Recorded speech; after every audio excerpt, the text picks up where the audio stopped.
For nearly 2 decades, a dragon rider known as Telishi the Sentinel has stood as a beacon of hope in a world plagued by darkness.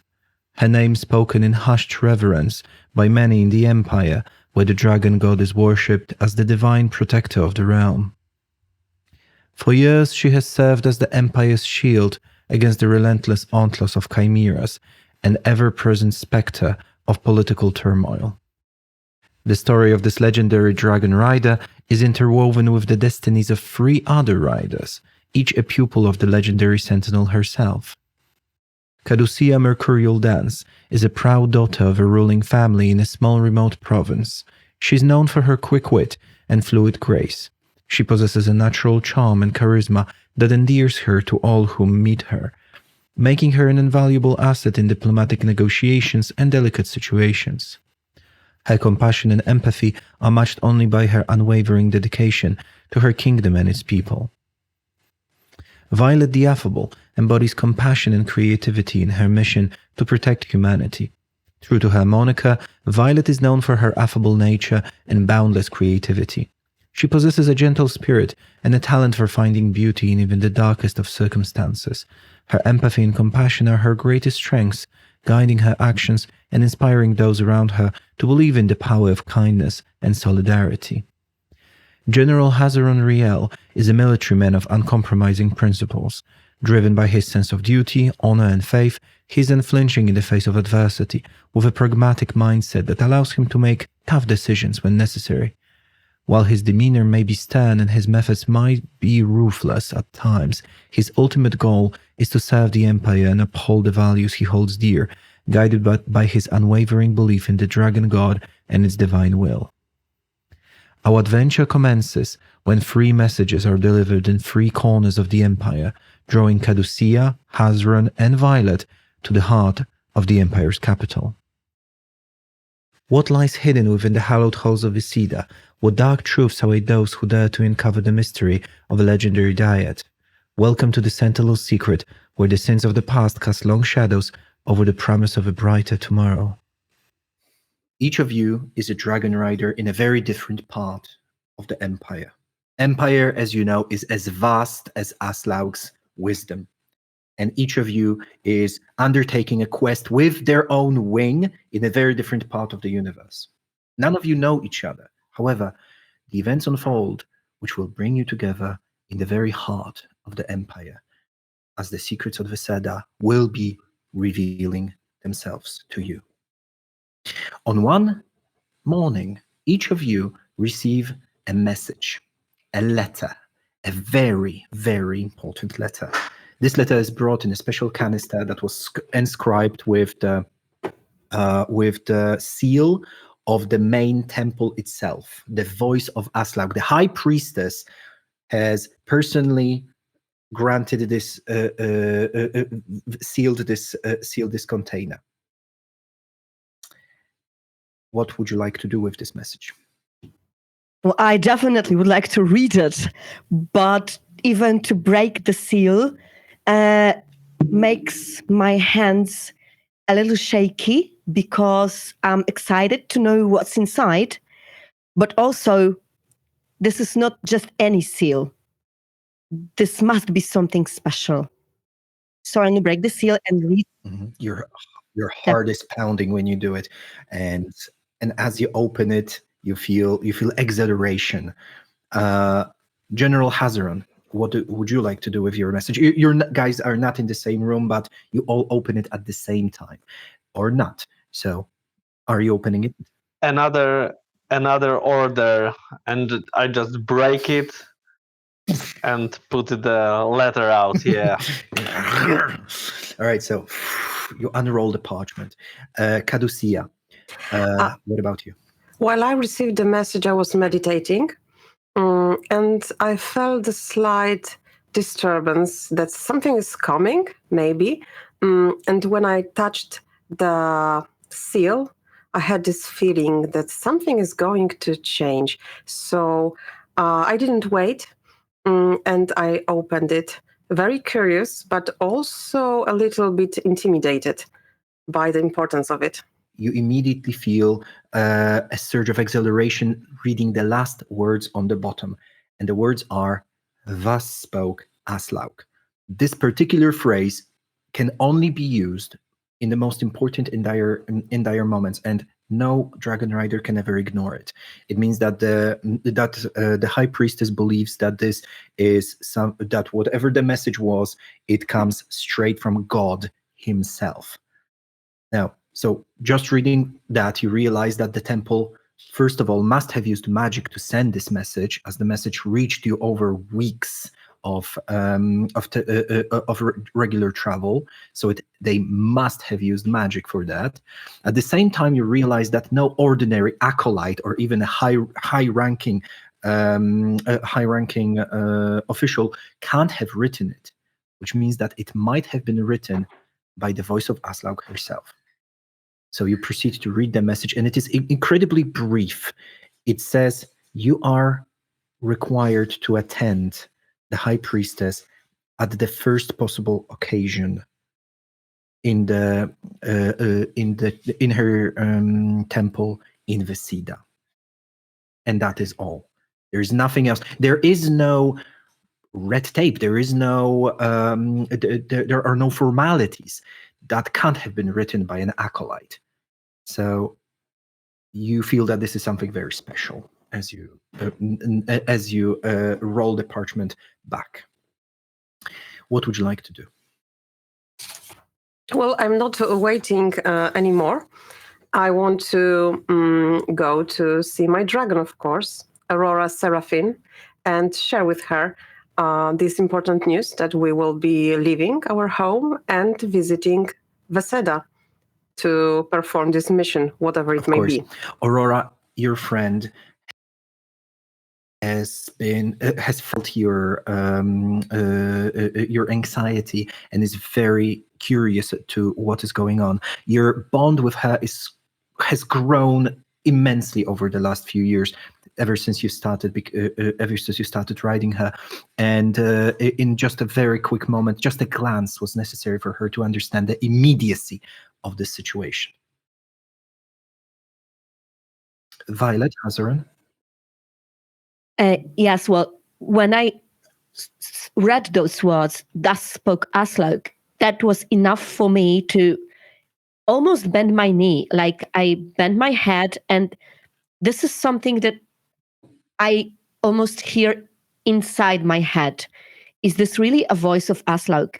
I was taught to obey because this is the dragon god, right? And what I read inside might mean trouble or nobility.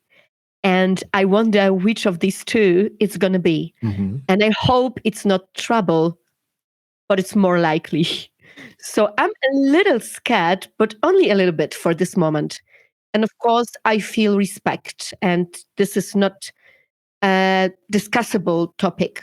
If I'm going to go there, I am going to be there. That's obvious for me. Fantastic. Thank you. All right. General Hazaran, how do you react to this message? As a man of faith, I'm just looking at the swords and then grab my bag, shut the door behind me, run down the stairs to the shield maiden, to my dragon, and then whisper, "Something important might have happened. We are called to Veseda." Unfortunately, none of your wings is able to join you. All of them are involved in immensely important quests, either of political nature or dealing with Chimera. Your wing it will become much weaker when you leave, but unfortunately the leave is what you must do. So each of you individually begins a journey towards Veseda. Your journey takes days, but by amazing coincidence, or is it a coincidence, you all arrive on the very same day in the wonderful capital of the empire. Veseda welcomes you with shouts and something of a disturbance. You have been here before, and you have never seen so many military men in the streets. You can also see catapults raised around it, as if it was getting ready for defense, perhaps. Something is going on. And as you take a swing around the city before going towards the main temple, you realize that some important event might have taken place, might have recently taken place, perhaps a rebellion. But you decide it can't have been a rebellion. You would have heard of it. And besides, the provinces just around Veseda are all closely controlled by the orders, by the White Order, the Golden Order, the Grey Order. They are all very carefully cultivated. Rebellion so close to the capital seems implausible. So it can't have been a rebellion, you decide. So whatever it was, it must have happened recently. As you see, defenses are being erected as you fly over them. So you are not the only dragon riders over the sky. You see about perhaps 10 or 12 other dragons and their riders around. In this group, Violet, Caducia, and Hazeron are all present. You do not recognize each other from afar. You're just part of this traffic over the capital city. Is there anything you would like to do before going towards the main temple? I think I would like to observe for a moment, because my anxiety rises when I see the disturbance that you just mentioned around the city. It's not natural, and it could have been something that happened just a few days ago, but it also could have been a consequence of something that happened a long time ago, and we see that right now. So I want to observe. I know that I'm not going to go unnoticed, but I want to look around.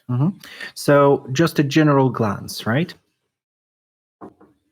Okay. Speaking of a general, I would like to visit an outpost to find any friends that I can ask around what's happening. Fantastic. Who would you like to visit, my friend? Just the rank and file, or maybe generals, like important people? I think I would go straight to my successor, because when I became a dragon rider, I stopped being a general per se commanding the army. So I would like to visit someone who succeeded me. Sure, fantastic. So let's take a look. I'm going to roll for your history check, because it's part of the etiquette, and it will help you figure out who might be the person, who might be the best person to figure this out. And for you, that's quite a good roll. 5d6 plus 1, 8. Can I do the roll? Yeah, of course. Sure. So let's take a look.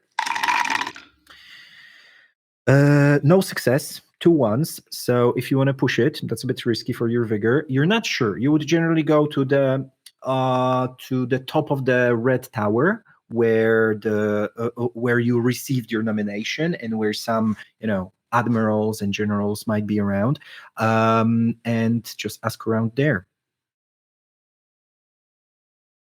Maybe it was empty, so I couldn't find anyone. It might be. So do you want to push this roll and figure out where? No. Okay. No. So I'm not pushing. So do you want to go there, or would you decide to go someplace else in Veseda?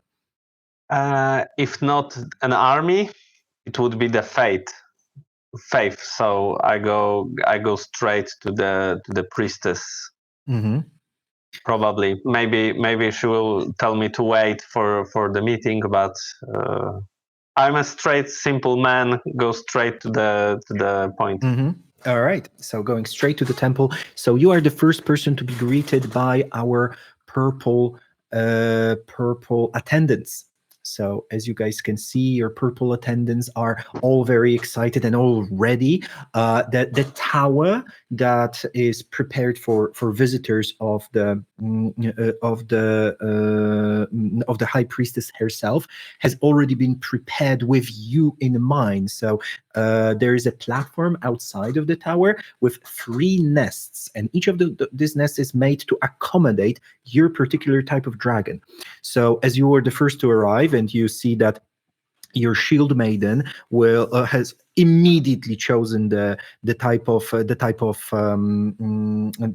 nest she would be most comfortable with. You see one other nest that is kind of made out of more natural green elements, and one which is actually built with a little bit of rock and stone and it's kind of they actually erected a little bit of a little bit of a portal for a dragon to fly into it, so it seems very formal, so to speak. And yours is very military style, and it's the kind that you would recognize in a bivouac in a military campaign. So it was very nice for you to see which is just another way to see that your visit is quite important, that the message seems quite important, and the reception also seems very, very important.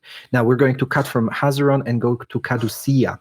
You and your Aurora are also soaring over the city. Aurora is an exceptionally beautiful dragon with her butterfly-like wings, and she actually draws a little bit of attention from the people below. What would you like to do? I would like to look at the people, but I would like to sense the feeling in the crowd. Like, I would look at the children, if they are scared, if there are some elders, or maybe they were hidden somewhere because they are preparing for the attack. I am looking if someone has maybe been injured. Maybe there are some people with new injuries. Has a battle taken place? Yes. Of course, if there are injuries, the battle might have taken place recently. True. And I am looking for the animal, because animal sense the danger, and if there are any cats or rats on the street that are usually found in cities. If there are not, then something is going to happen, definitely. Well, cats and taking a look at something so small requires you to get off your dragon and actually get down into the street. So before we tested that, I'm going to test your general outlook of while you're flying. Okay. So since you've given me a very particular things which you're going for, I'm not going to test your perceptivity. Instead, I'm going to test your insight, which actually is a very maxed out skill you have. So that's going to be 6d6 plus 1d8. All right, so here's a 6 and a 1, and let's roll. And no success. You only become more frustrated with this. So with this elusive feeling you get of that something's going on, but you can't say what it is. People don't exactly seem typical, like normal, not the way you remember them. Would you like to push this roll? There's 1-1. Yes, I would like to. I am trying to message my dragon to dive into the crowd. She can retract her talons, so she's doing that. So she's only touching people with her delicate paws, and they can smell her and feel her beautiful form. We're still pushing we're still pushing the first roll. So like you feel. I'm just imagining how it would be for me, like to push it. Why? I had this possibility to see something more. It's a psychological thing. So you're putting more effort into this, and if it doesn't work, you're going to lose vigor points. So you're going to lose your self-confidence because you feel like, oh, okay, despite me being really into it, I didn't see or feel anything. Okay, I get it. So with this psychological shift, we take a push roll, and we get 1 success and 1-1, which means that in total you lose 2 vigor points. But with the success, I'm going to tell you that people do seem a little bit on edge, and they seem on edge looking at your dragon. I mean, normally your dragon inspires much more awe and all kinds of feeling of reverence because it's so pretty. So not every dragon does, but because it is so particular in its outlook, it's very recognizable, and you could actually hear somebody shouting out, "It's Aurora and Caducea," and it was not the kind of approach you felt. Like you flew past these people and was unable to land and ask them out, but you felt that you particularly were the source of anxiety for whatever reason. All right. So Caducea, we have had this, chance to take a look from Caducea, Violet, and Hazeron. Caducea and Violet, would you like to continue your early investigation before going and keep the the voice of Aslaug waiting, or would you like to go to the tower? Feel a little bit anxious about this. Under no circumstances would I like to keep the Aslaug voice waiting, but I just imagined maybe I was witnessing what Aurora and Caducea were doing, and the people paid attention to them. And I just thought that it might be a good idea to also communicate with my dragoness, with Ventia, because she has a very special power to have a vision of the past, a glance of what could have happened here before we arrived. So I might just do that. Sure. I would like to communicate with Ventia and try to use this power. Okay. Well, Ventia reacts by saying, "Violet, I must touch things. I can't just feel the air, can I?" I know. Sorry about that. I was just hoping that you might catch a glance of something. I wouldn't mind catching a glance of some meat, if you don't mind. We have been flying for a while now. You must be hungry. We must take care of that. You're right. And I have this soothing note in my voice that she knows. And I know that she becomes more and more angry when she's hungry. Not only humans have that. So, I have to feed my dragon soon. You might, and you actually see the spikes with venom sacs on her, just filling up with venom as she gets. She's a predator. She's a predator at heart. As much as she loves you and saving humanity. All right. So Violet, with this, I suppose you are flying towards the tower. Yes, exactly. All right, Caducea? I don't want to stress people underneath me, so I will be leaving because their reaction really, really stressed me out. It is not something that I'm used to, and I would like to find out more about this situation, but not on my own. I will ask for more explanation when I arrive at my destination. That's right. So you go towards the tower of the guests, and you see the platform has 3 nests erected. One of the nests is already taken by a dragon, by a very large dragon female, who seems to ignore you completely and gnaws at a bone of a huge stag that she was apparently given by the by the purple acolytes. So you land on platforms, and immediately your dragons are drawn towards the nests prepared for them. Ventia is very happy to be in a natural sort of an environment with branches and leaves and things like that, and while Caducea gracefully, like a cat, sits down on a pedestal erected for her. You see among purple attendants there is already another dragon rider, and you already have an inkling who that might be. He's a little bit older than most dragon riders, with gray here and there in his beard, and also dressed up in a very military style. This must be General Hazaron.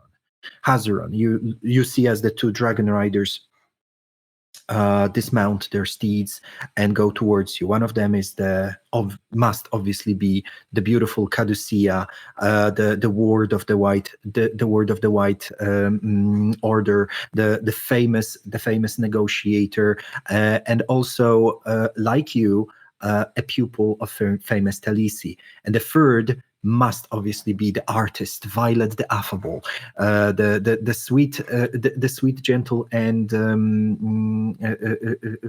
powerful dragon rider who, like you and Caducia, have been a pupil of Talisi. Suddenly, everything seems a little bit more clear.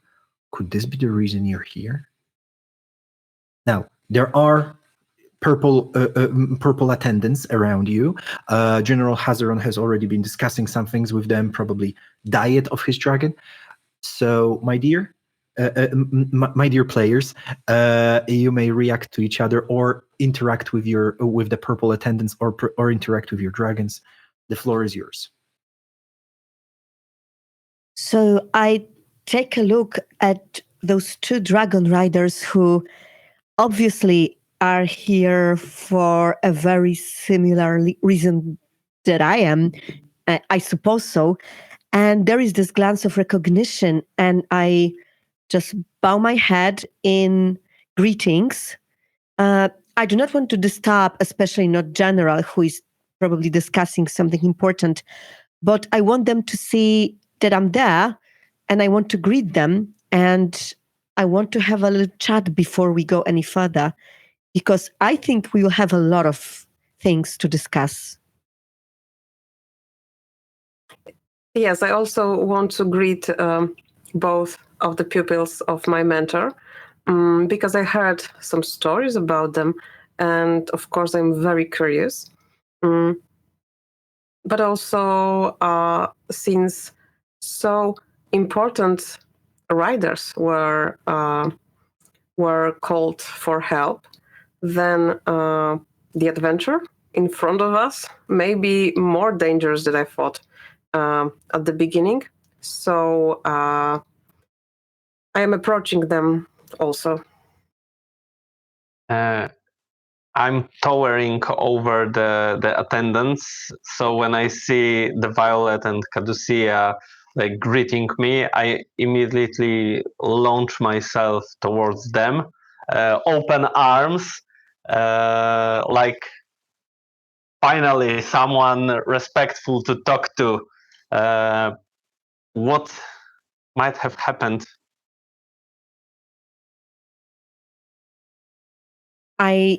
When I hear that question, because you say it aloud, you don't only wonder, you say it aloud. So, yeah, I'm like, So I just look at you and I said, it's so good to see you both. I don't think, but wonder if we are here for the same reason, if it's because of her. And I know that they know who am I talking about. Have you received the letters too? You're Caducia, aren't you? I've heard a lot about you. It's so good to finally see you in person. And General, it's an honor. I'm honored also to meet both of you. And I am afraid that something bad might have happened to our mentor.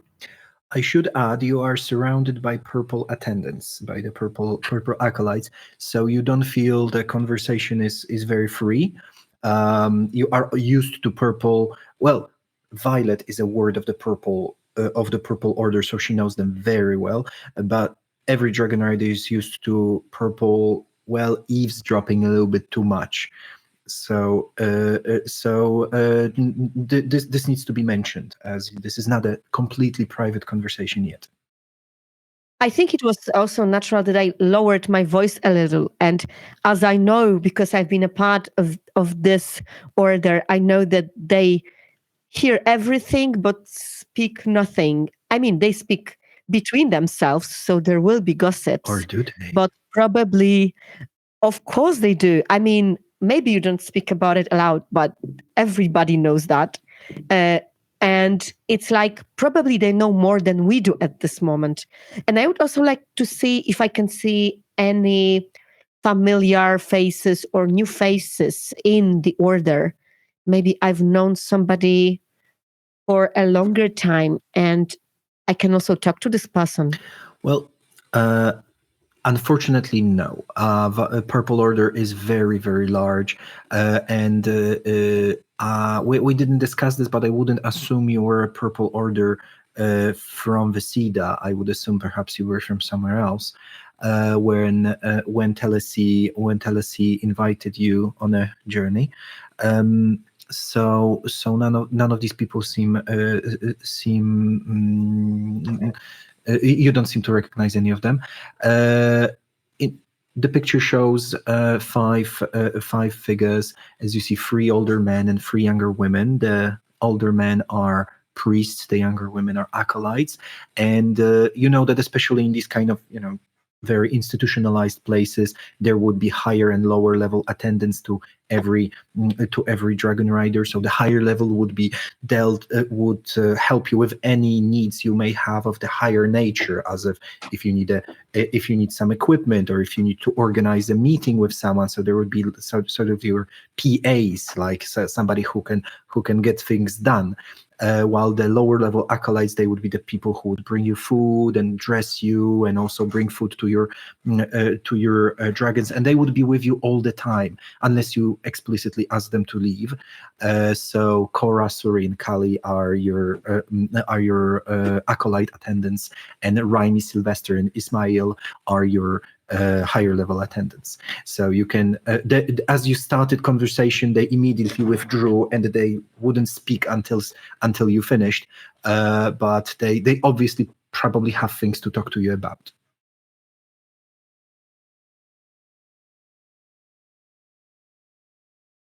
I think we shouldn't waste any more time, because as soon as we find out what's the real reason, we can make any further decisions, and let's not waste time. So as there seems to be an air of decision, and you guys are not enthralled in conversation, Ismail, one of the priests, decides to approach you and says, "The Holy Diet, I would like to introduce a gray acolyte who is waiting out the door. He is asking permission to come. He has been waiting for a day now, and if you allow him to enter, he has a message he would like to convey. Shall I tell him to go, or would you like to talk to him?" Of course, let him in. I hope you don't mind. Ismail says, "It is at your pleasure. If you wish me to tell the gray acolyte to leave, I will do it." Just maybe you're right, Caducia, but this message might be also important. He has something for us, so let's check it out. Mm-hmm. Okay, so right. Please bring him in. All right. So the door opens, and a ebony-skinned acolyte comes in with bald head and gray robes. He seemed to be of a similar ethnic background as Violet. Perhaps he's from a similar part of the empire. He comes in with a smile and inquisitive look. There seems to be a certain level of intelligence in his look. He seems a little bit old to be an acolyte, but the gray, they have their own ways. He bows and says, My dragon riders, I am Lynx, a grey acolyte sent to liaise with you. It is a tradition for Grey Order to send a liaison to visitors of the High Chapel. I am at your disposal. It is for me to bring you wisdom and teach whatever you need. If there is something you would like to know, I am here to provide these messages. If there is something I do not know, I will find a way to find out. Think of me as extension of your curiosity. This is my mission, and this will be my greatest desire to fulfill. Thank you. I think that we need to know as much as possible. We just arrived, and it would be so good if you would just introduce us to the situation, because we look around, we started to talking to each other, but we are a little bit lost, and we would like to know more about the city situation. Why are we here? What do you know? Can you share your wisdom? The voice of Aslaug, in her wisdom, did not decide to share her reasons for inviting you here, Violet the Affable. I do not know what was the reason of your of your invitation. I think that's understandable. It would be too easy. But could you tell us what to do to make things go smoothly now? We received the message. We want to meet the expectations as soon as possible. We are supposed to meet the High Priestess. And do you have any advice before we do that? I know that you are perceptive, and maybe you can give us some advice before we face her in person. The wisdom I can impart is that your invitation seems to be a little bit not typical. The High Priestess herself has decided to send a message and asked the most expedient way to contact you. Therefore, and also, as far as I know, you will be invited in her chamber of private prayer, not in the main hall. For this reason, I expect some important things to be discussed with you privately. I cannot say I know what kind of information might be exchanged, but I do know that there is a feeling of urgency in regards to your conversation with the High Priestess. I would expect her representatives to knock on the door any second now, as they have probably witnessed your dragon's arrival.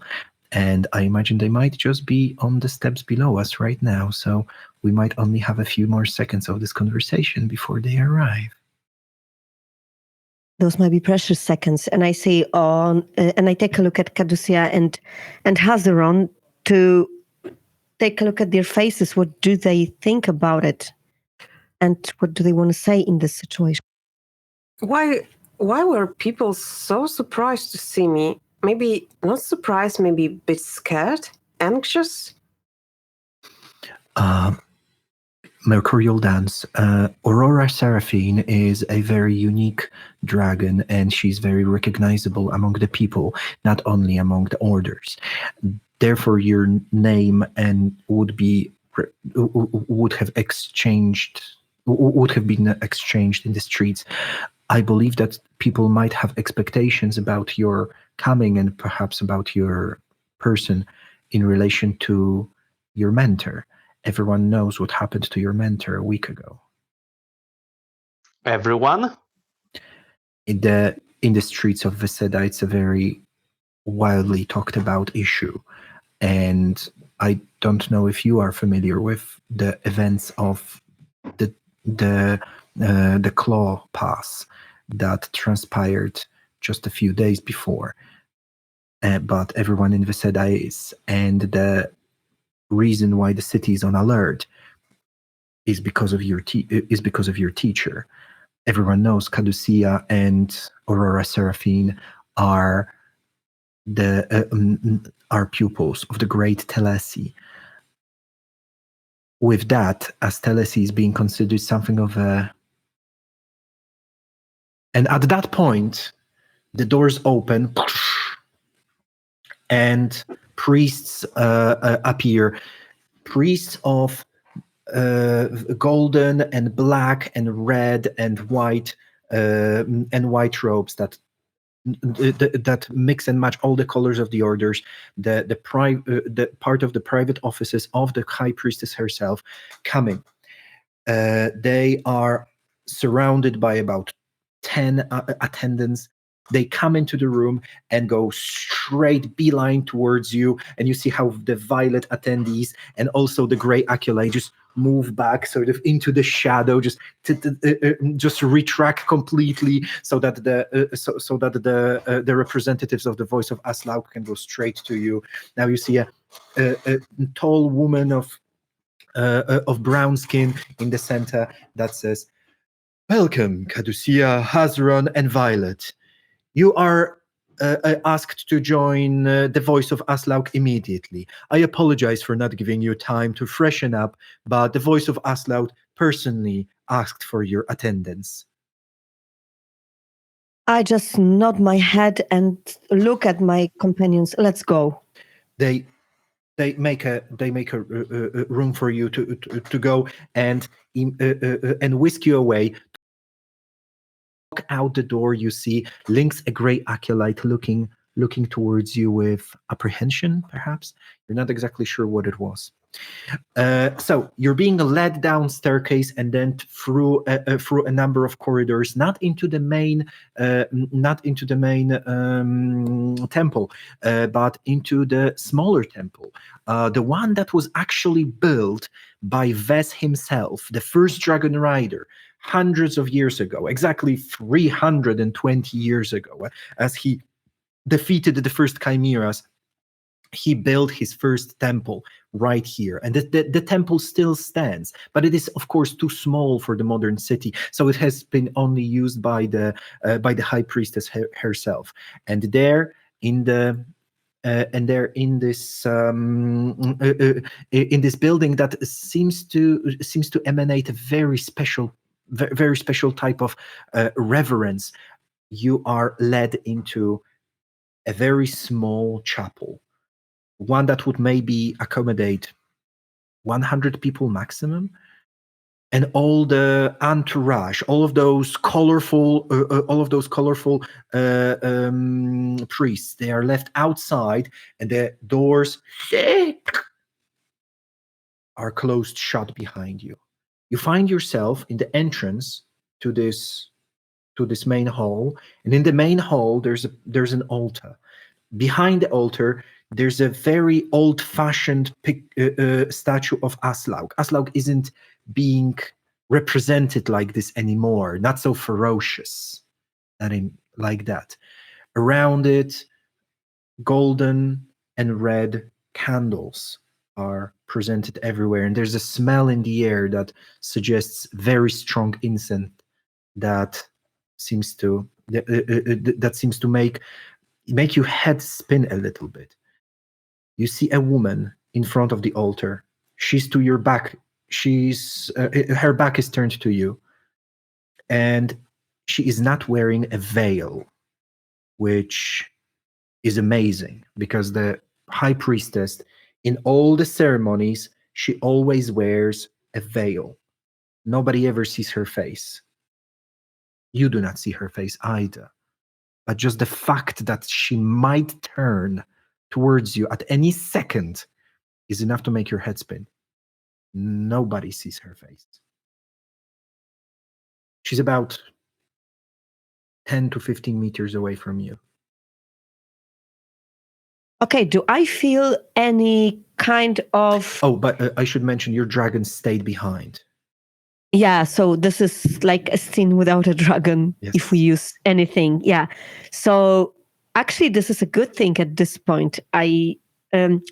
Because I want to trust my guts. I want to feel if I think that there is something wrong with this person who is turned her back to us.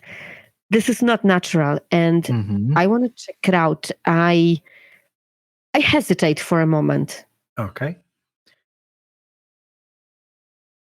I'm not very calm right now, especially since my dragon is out there and she's the one that is keeping me grounded. And now I am very impatient and I want something to happen. Like, how long have we got to stay here? And how long will it take for the priestess to talk to us? Will she talk to us? Are we supposed to feel the presence of Oslog or read the message in our mind? How should it happen? What is going to happen now? I'm like very stressed. So the price of your bond with your dragon is this inner peace, which you have, as you mentioned, have completely lost right now, and just so despite that in regular interactions, you're a very your countenance is very strict. Like right now, you can feel you're sweating, you're stressed, and you exchange this with Violet. General, how is General approaching this? I think I'm steady at first, but then I became impatient.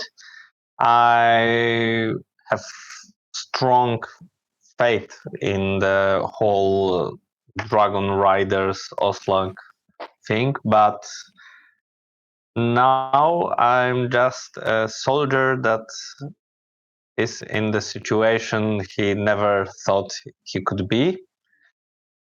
So I think the person who speaks is actually Hazaron, like High Priestess, to announce that they have come. All right, Hazaron, I'm going to test your empathic influence, the inspiration, to see how well you have mastered your anxiety and spoke out. 1, 2, 3, 4, 5, and then with no D8 because your dragon is not with you. I want to be like respectful. It's not like Thor style that I came and knock her in the back, but more like, okay, we hear. What should we do now? Sure.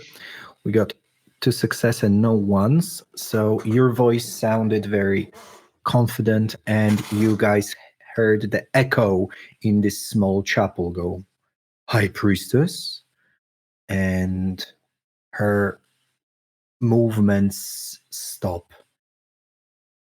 And you hear her speak very much not with a voice of a girl, but more of a voice of a, what would you say, an old woman? It's crispy. It's crisp and hoarse. And she says, "Approach me." I do as commanded. So do I. Kadusea and Violet follow behind you, and it's all like, you go first. And as you, none of you felt comfortable enough to approach her at arm's length, but you stood a little bit at a distance. She still doesn't turn her back at you, but when she speaks, the echo and her voice is strong enough that you could feel her whisper as it was a shout. And she says, I remember her. She was here on many occasions. I remember her before this body. I remember her outside of it. I weep for her. Do you know why she did it? Do you know why she became a blasphemer?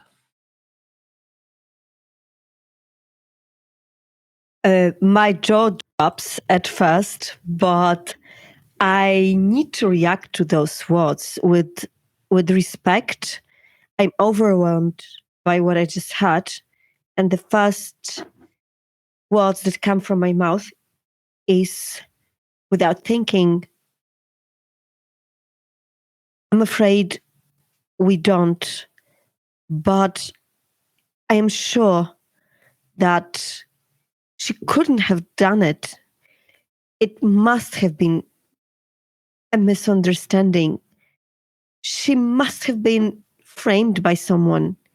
It can't be true. And I speak more to Caducia and Hazaron than even to High Priestess, but I'm overwhelmed by this simple question. It's Aslaug's voice. He's never wrong, but at this point, I spoke without thinking. I mean, there is a caveat here. Like, she can be wrong. Like, she can be wrong. Like, the only thing that in the dogma of this church, right? The only thing that is not wrong is the visions. But in the history of the church, on several occasions, it was considered like some decision a mistake by the voice of Aslaug. Only when she uses the phrase "Thus spoke Aslaug" is when we consider this the decision of God. So there is this caveat here. Like, not everything she's not infallible. Not her personally. Only her visions are. Okay, so this is what Violet said. She does not respond. She keeps staring at the altar, still with her back turned to you.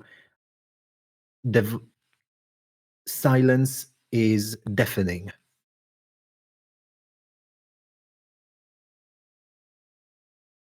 Your Highness, maybe she was somehow influenced or manipulated. And I'm thinking about the letter I received from my teacher some time ago. Maybe she met some creature that changed her perception of reality.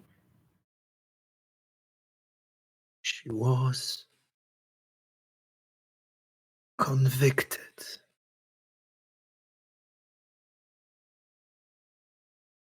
A judgment of the seven.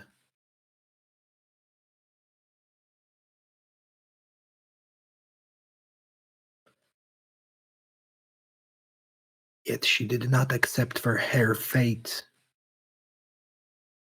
Instead, she slain 7 dragon riders and 7 dragons over the peaks. They reigned with dragon blood, holy blood. By her hand.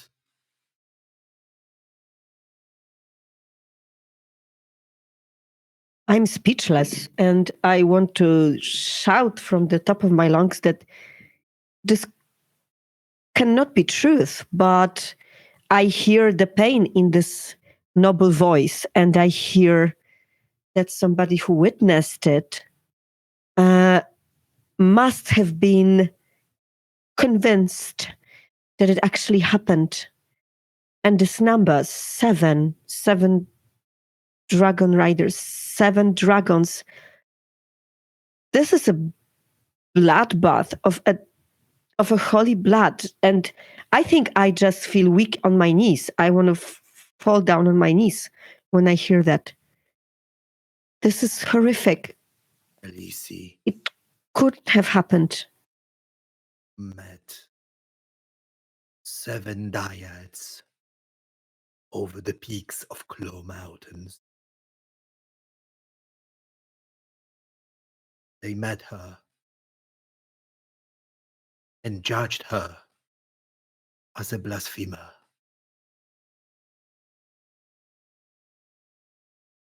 And then they died. That night, I had a vision. I had a vision of you. You, General Kazaran. You, Caducia, the Mercurial Dance. And you, Violet, the Affable. I saw you with her. all of you. And I realized this is what must happen. For when I saw you, I saw her death. Telesi is perhaps the most powerful dragon rider alive. No other dragon rider faced 7 others and lived before. Yet in my vision, yet in the vision sent by God, I saw her dead, and you were present. Thus, by my decree, no dragon rider was to challenge her. No dragon rider was to seek her. I called you, the 3 of you, and I give you this mission. Find your mentor. See that her fate is sealed.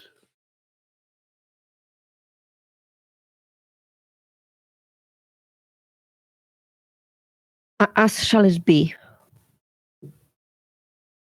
Thus spoke Aslog. And at that, doors behind you open, and wind blows in, and you feel like you're transported into another dimension. The priests come in and they usher you outside gently but firmly, and you see that she comes back to this kind of movement that she was that she was involved with as you came in. You never saw her face. When the doors lock behind you, the priests surround you with a circle and all bow. Now, what would you like to do? Well, I feel like my heart shattered to a million pieces. I'm so heartbroken now because I know that my mission is to hurt my mentor, and I love her so dearly. And also, I cannot imagine how could she be the killer? How is it possible? And yet I know it has to be truth, since this is the vision. I cannot speak because I am afraid that my voice would break and I would start crying. You see some purple attendants that seem to be here for your, if you need them, for example, to be taken to your quarters. The tower that where you landed is your quarter, and you can use it as long as you want to, obviously. So if you want to go there, they will take you to your rooms. I don't want to distance from the other dragon riders. No, your quarters are common, all 3 of you in the same place. The tower this particular tower was made exactly for you right now because you're the visitors of the temple.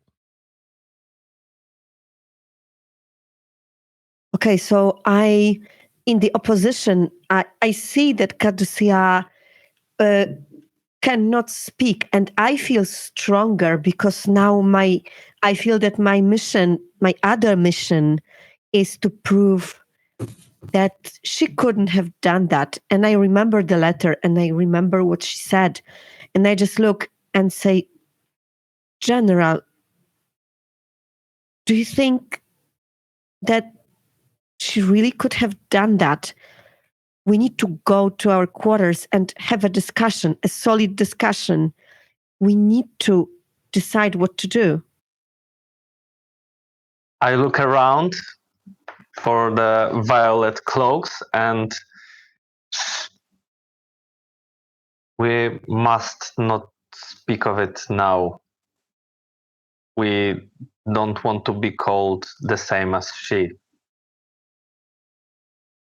But I bend forward and say, this could be one order I will have trouble to follow. So I will help you. So as you exchange this conversation, you find yourself kind of sort of walking towards your tower, away from the temple and away from this kind of feeling of being watched by the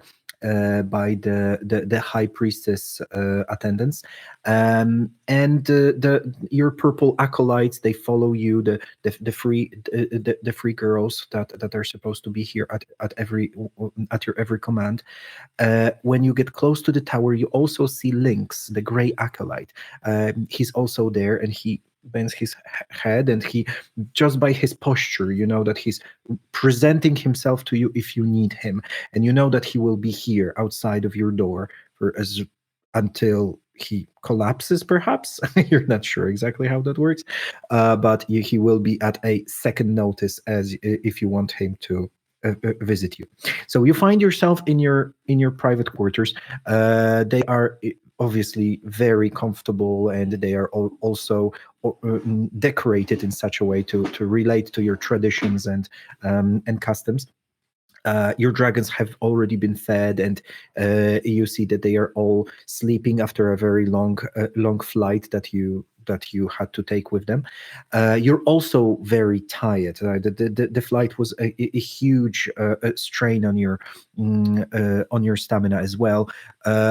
But obviously, the mission you were just given by the voice of Aslaug makes you feel immensely agitated. So there is a space here to talk. If you want your characters to rest, you can of course do that. If you do want to talk about the situation you find yourself in, I would like to tell you that there's a mechanical element that we're going to introduce.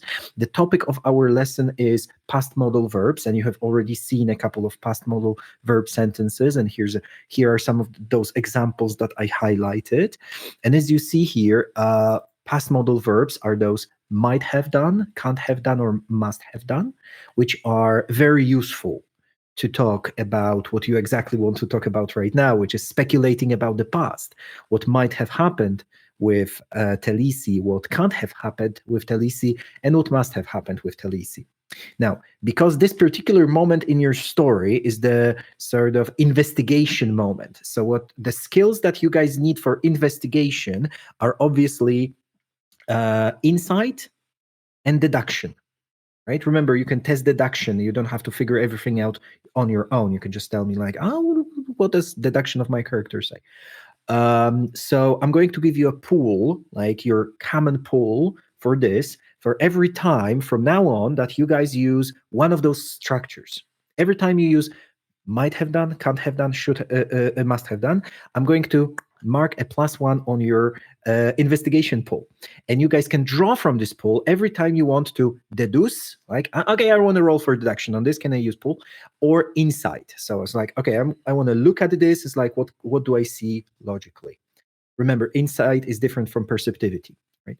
So you don't have to if you don't want to, but if you want to build up this pool, from this moment on, we're building up this pool, and you can use it later on. So guys, you are in your quarters, right? And what do you want to do? Yeah, I start walking very impatiently, and adrenaline is just, I can feel it in my veins, and I just turn to face Caduceus and Hazeron by saying, she must have seen it coming when she sent us those letters. I mean, you got the letters too, right? And I think it's a perfect time to share what was in them. Maybe not in the whole, but the most important things. It might help her. Like in my letter, it was obvious that she gave me an information that somebody might have been after her, that somebody might be trying to do something wrong and cross her paths in the way that she wouldn't like it to happen. we all know that dragons have different powers, also powers of illusion, hypnotizing.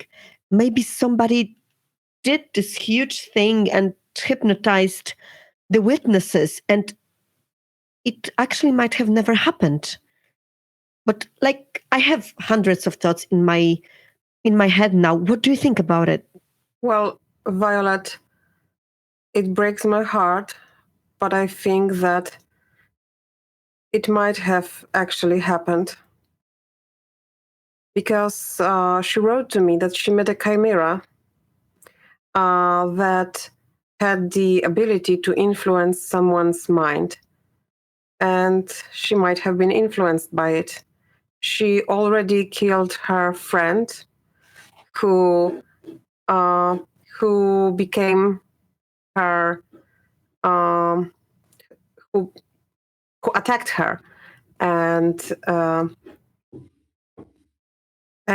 she wrote to me about it. So maybe he might have been innocent as well. If she is innocent, then we must prove it. I'm not sure that she is. But somebody is behind it, and we all agree to that. That even if she has been framed by someone, then somebody must have done it for a reason. Well, to put her in that light. She was fighting this chimera, and she wrote to me that she was the one who noticed its powers, but unfortunately it ran away. But it might have been the other way around. Like, she was the one influenced by it, and the Falangar, the rider she killed, was the one who tried to stop her. And then, with mind already infected by Chimera's power, she fought with the 7 riders. But if she was influenced by the Chimera, she is innocent. It wasn't her. So... Well, it wasn't her per se, but still, the blood can be on her hands. And if she realizes it, we all know her, right? We were her only disciples, I think. And like, she chose us for a reason. I never knew exactly what did I do to deserve it in a good sense. But now we need to help her before we actually announce her that she's sentenced to death. And we need to find what the truth is. And this is most important. Sorry. She might have given us clues in those letters. In my letter, it was only said that I am part of some shadow spy game and someone would try to influence my actions. You see, so this is something that we had in common in our letters, that somebody is trying to play a mind game, and we need to figure out who and why. Okay, like, do you have any idea why maybe this number of 7 dragons and 7 riders might be a coincidence, but maybe there is something more behind it? Like maybe exactly this number of dragon riders and dragons must have died to achieve something. I don't know, just speculating. I should mention that there's an institution of judgment from dragon riders to dragon riders. There are no other courts that dragon riders are under. The only court is the court of 7 dragon riders. Any 7 dragon riders can get together to deal with a blasphemer, with someone who is doing a bad thing, and you know, This is the only thing that can happen, and this is what the high priestess was mentioning, that 7 dragon riders met her a few days ago, like probably just around the time you got the message. I mean, it had to be before, obviously. And then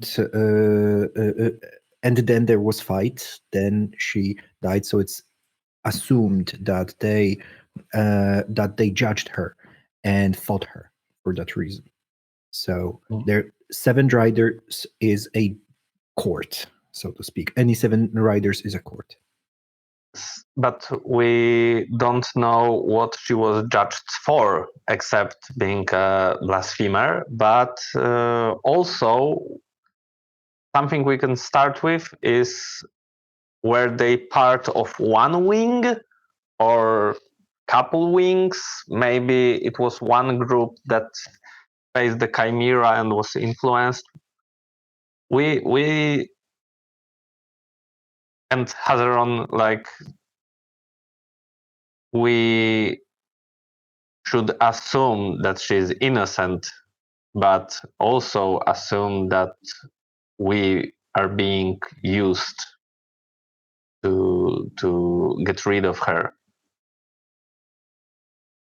Yeah, that might be a good starting point. But also, and this is something that comes to my mind right now, is that our letters, they were sent probably in a very different time, not at the same time. And this thing has been going on for a while. We can see the pattern here, and it's good to use it. As General said, we might assume that she could have been innocent, but also that we might be, I don't want to say it, but just puppets and just one point at this way she decided to use. So this is something we need to think about too.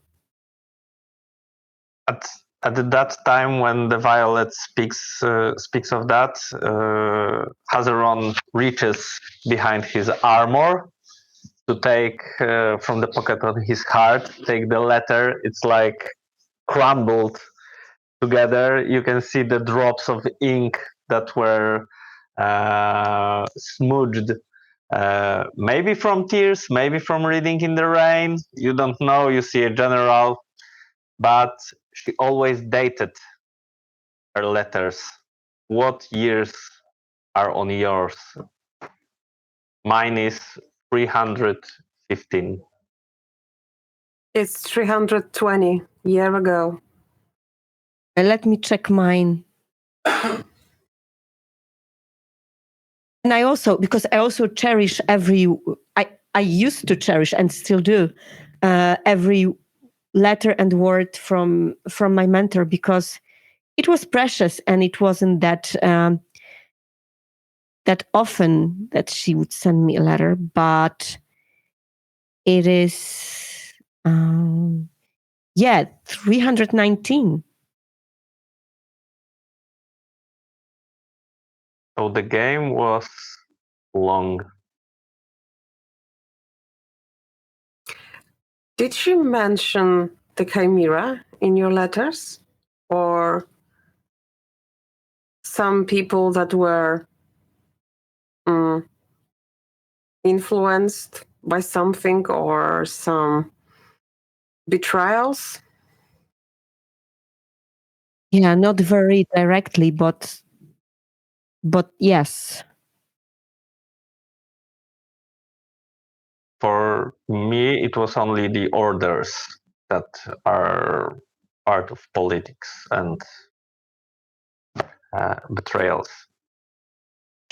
And the name of the first one influenced by Chimera, the Falangar, did he appear in your letters?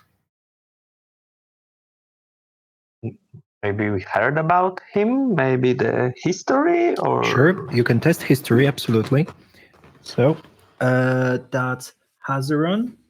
Your 5d6. Your history. You're not with your dragon right now, so we're not going to use the plus 1d8. So 5d6, right? Shall I roll? Yeah, of course. Okay. So we've got no success, 1-1. So you can't think of anyone by that name. Violet, Caducia, would you like to test history as well? Sure. Absolutely, yes. So Violet, that's 7d6 for you. Mm-hmm. You can roll. You're a history buff. So somebody's a history buff here. 2 success, 2 ones. So with 2 success, I can tell you something, unless you want to push and get more. Let's leave it. Let's leave it.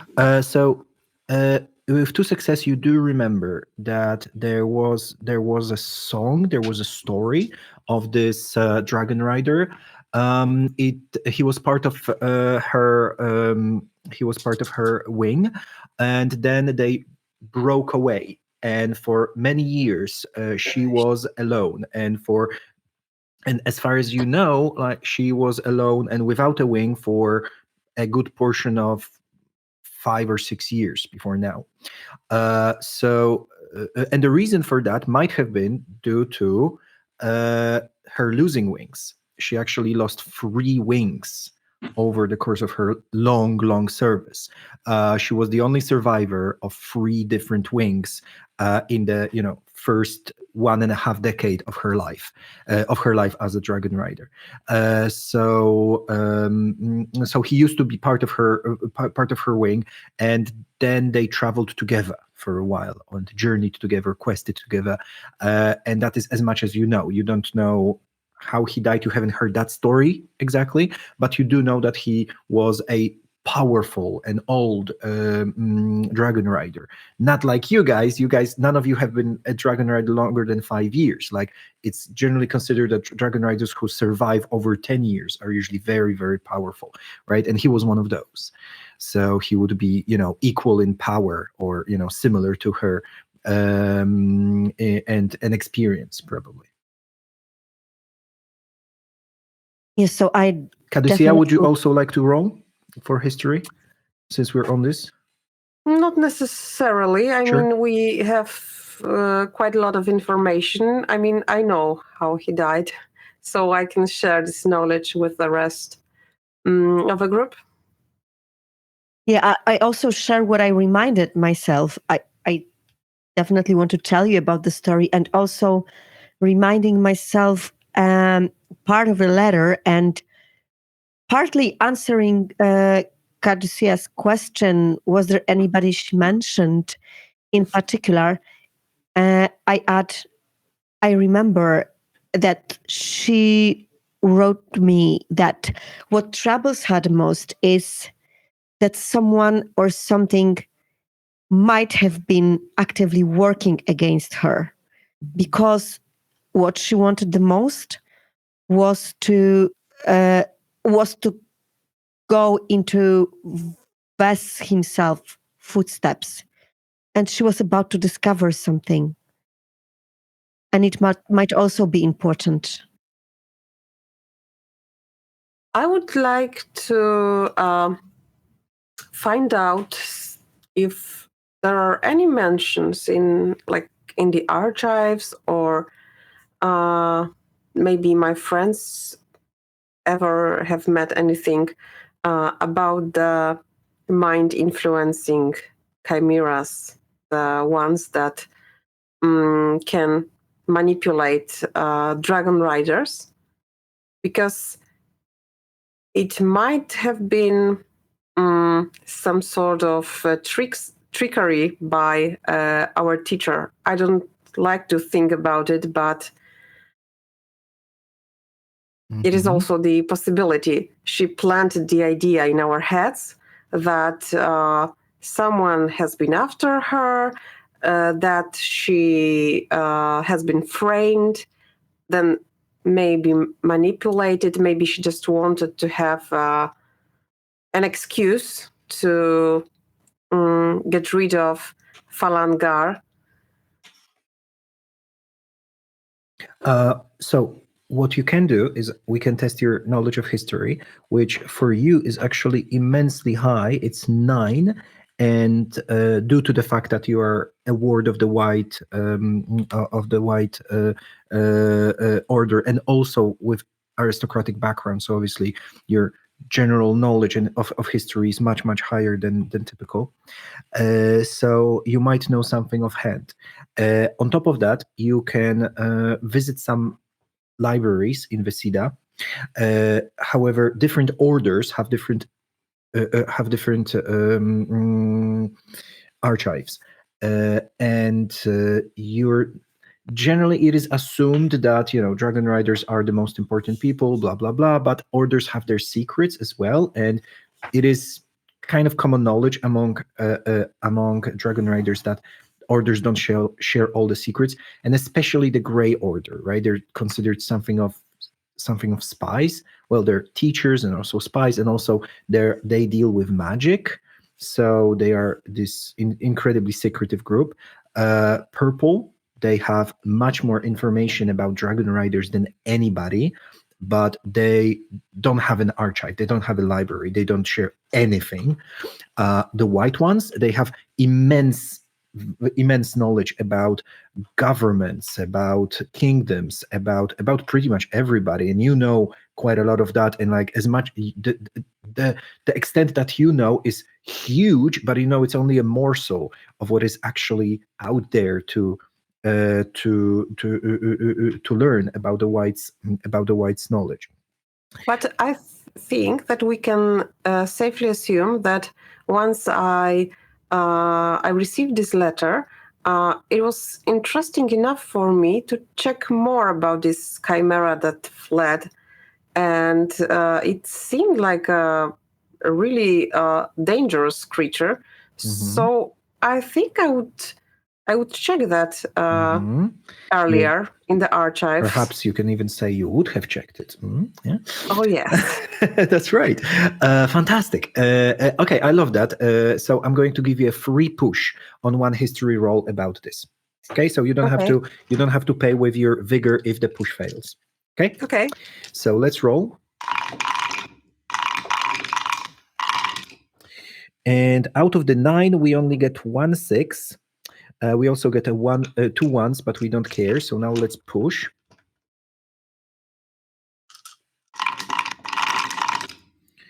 And now we get 2 6s. So yes. On 2 6s, you learn that this type of power is very rare among chimeras.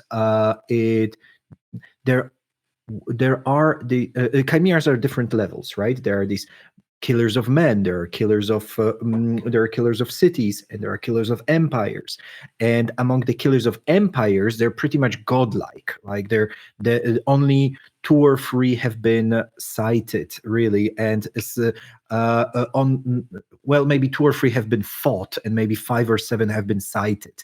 It's like among the 5 and 7, like mostly they just appeared, did something, and disappeared, and nobody really knows why, because they're like this really chaotic, godlike creatures, and they had these amazing powers that would also include mind control. They would mind control like an entire city. That's the extent of these, the most powerful chimeras. And but the more mundane chimeras, the types that you guys usually deal with, so the killers of men and the killers of cities, that didn't really happen in history, as far as you know. Like the chimera that Talisi wrote about would be the first, to your knowledge, of this level that had these kind of powers. So this is what you learn on the topic.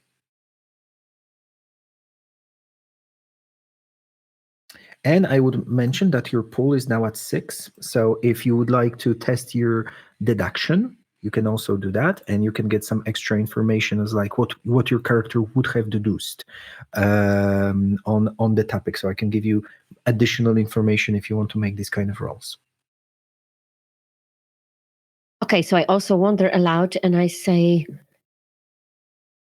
as she mentioned, she considered Ves, her Patreon, surrounded by lots of mysteries, and she wanted to discover it. And every time she got closer, somebody would ruin it, would stand in her way, not directly, but just, the traces are gone. Whenever she's that close to breakthrough, something happens. And she can't finalize her path. She can't gather the information. So, what kind of secrets might somebody want to hide to make such a crime on such a high level? It must have been something huge, something that reaches back to Ves's times, maybe.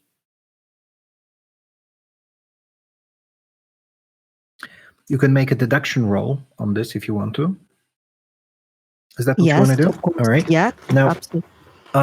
obviously, these are very, very complicated things. So 1 or 2 success is not going to cut more than very basic things. Your Violet, your deduction is 5d6, and your pool is now at 7. So would you like to drain your pool, or would you like to just take your basic roll? I think I will use some extras because it's important. So, How yeah. many? Let's say I'm going to take 2 more. Sure.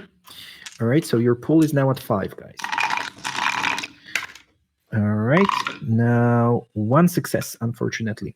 So all you can do some basics is that any history about Ves is immensely valuable because it's part of dogma. Ves is not considered a god, but his dragon Aslaug is the Aslaug, right? The god. So everything related to their history is fascinating, important, and possibly damaging to all kinds of people. That's all you suss out.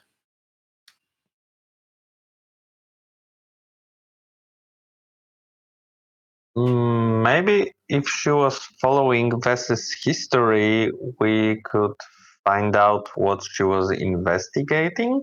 Maybe the library, the archives, actually.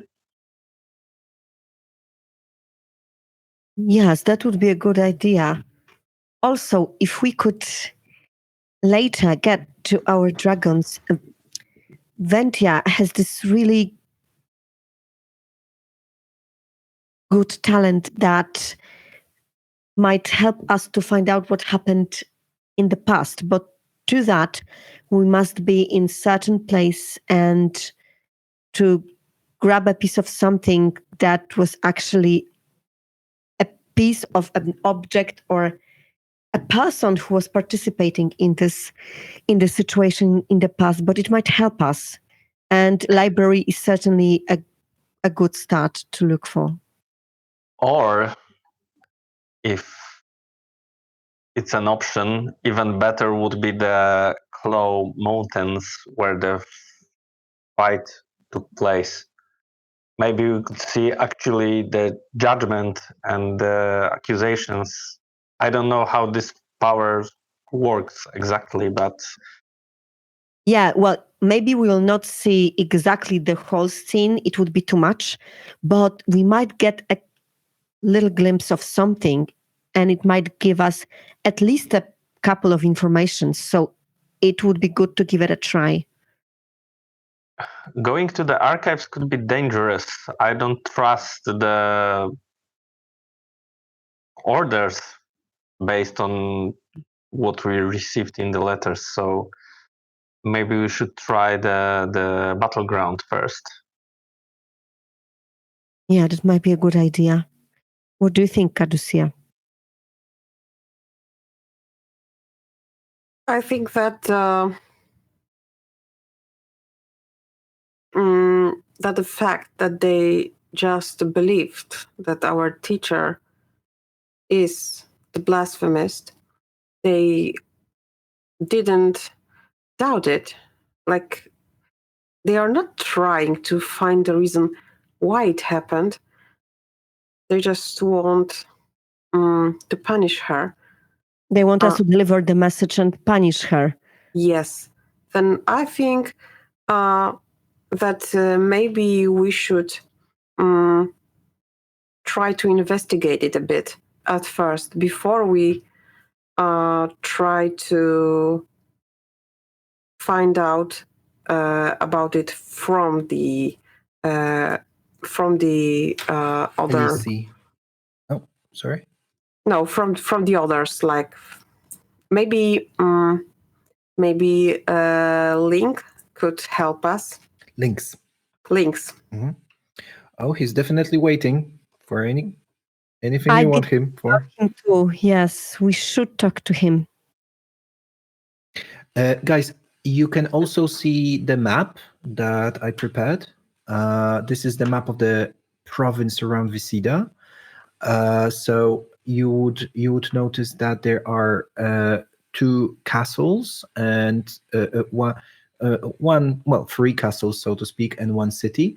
There's a city of Dunalup, Castle Urdendale, Castle Blarn, and Kalniso, the sort of a tower kind of a castle as well. And you know which mountain range is called the Claw Range. So you know where this battle would have taken place. Well, it must have taken place, actually. Baching. So if you want to know which one, I can tell you exactly where it is on the map. We Okay? do. Can you see the map? All right. So it's close to Castle Blarn. Can you see this? When you see this mountain range, like east of Blarn, that is where the battle must have taken place. Ka-ching. So Oh, yes, you can see the field, like sort of a field there that is quite empty, and it's a good spot. there is a field to the north. Very good. Yeah. And you guys know Vesida a little bit and the area around it, and you know that it's like very closely aligned with the orders. Like there are no real aristocratic families that run the place around here, only the monks. And you know that these different castles and different cities around here are in control of different orders. You know that Dunalup is a golden, is a city of the Golden Order. Blarn is the Grey Order. Urdendale is the Red Order, and Kalnisi is it's kind of everybody's. Like all the orders are involved with it in some capacity, but mostly Red Order as well. So. All the villages around, right? They will be producing for the castle or the city around.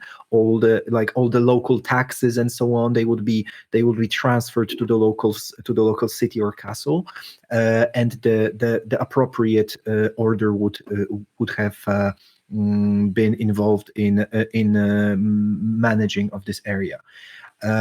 These mountain ranges are relatively hostile. Like there are not many people living there, so that's something that's worth adding. Like there's quite a lot of lush area around. There are great forests, and the fields are, the Aslaug blessed the fields with great cultivation, and so there are quite a lot of really prosperous settlements around here, but not in the mountains. The mountains would be pretty barren. Yes, so I think we know where we can start, but before we do, I think we need to ask ourselves a question, a very important, vital question: that are we ready? Are we ready to fight her? Because I don't feel ready. Like, I'm a dragon rider. I should be ready to fight for justice of Aslog and the truth of his words every single time. But now, as you said, Kadusia, before, it also breaks my heart when I think that I will have to fight somebody who was so important to me. I'm not ready to fight her. And not only because she's powerful, because I believe there is something more behind it. And when we go there, when we go to a place that this battle might have taken place or must have taken place, then what to expect there? And are we ready to face her? Well, we can try to find out more about it before we face her, so maybe it will be easier. I am not sure, but if we are only trying to figure it out, we won't be ready for sure. We have to have all the information we can get. She sent me the letter, the one about the Chimera from Ardendale. So maybe there is something in their archives, or maybe some witnesses that can confirm the story. Now, at that There point, might as be. Caducia and Violet are exchanging these ideas and feelings, Hazaron turned his back to you for a sec and looked out the window, and he felt as if his entire body tensed, as if some electric current went through it. The question Violet asked in general, but asked him as well, would he be able to fight Talisi, made him realize that he might need to challenge his own fate, and his vigor, his very self-confidence, is strongly based on fate. Now, because this type of question is permitting, is a problem for you right now. Your character is at -2 vigor until you find a way to deal with this emotional problem. Faith, or this relationship you have with will have with Talisi. This is a very, very strong point for you, and you feel at a great disadvantage. Now, you guys, Caducia and Violet, you're both very empathic and perceptive, so you notice this a little bit. You're not exactly sure why Hazaron feels this way, but you can suss it out. So now, coming back to your conversation, one of the ideas that circulated around was asking Lynx to come in and asking him questions. This is something that kind of bounces off the walls, and you feel that in the absence of other things, like, this is a very close thing to do. So it's like he's just outside the door pretty much. So you guys can fly off with your dragons somewhere. You guys can go ask for libraries. You can go and so on. But there's just this very quick grab Lynx and ask him a question kind of a thing, if you want to do it. Just bringing it out there, as it's a very kind of a immediate feeling you all have. Now, switching myself off again. Yes, absolutely. We should talk to Lynx. Now, when we found out more, and he must have noticed that we were visibly shaken after, even though we were pretending. And I know that this type of person must have noticed that there are some emotions in us, and we might ask him questions. So let's go and see him.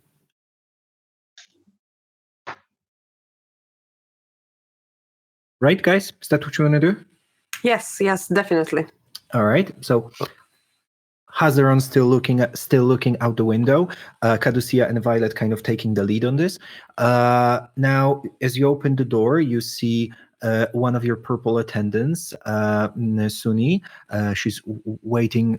She looks at you and bows and says, "Is there anything you would like?" Yes, we would like you to invite Lynx. Of course. She runs downstairs, and in a minute, Lynx comes back. He bows his head and says, "How may I be of assistance to you, Dragon Riders?"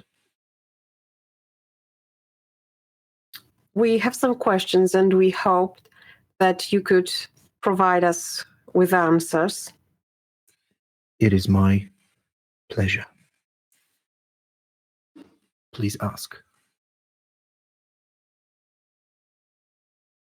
What is your awareness of what happened in High Priestess presence when we were there?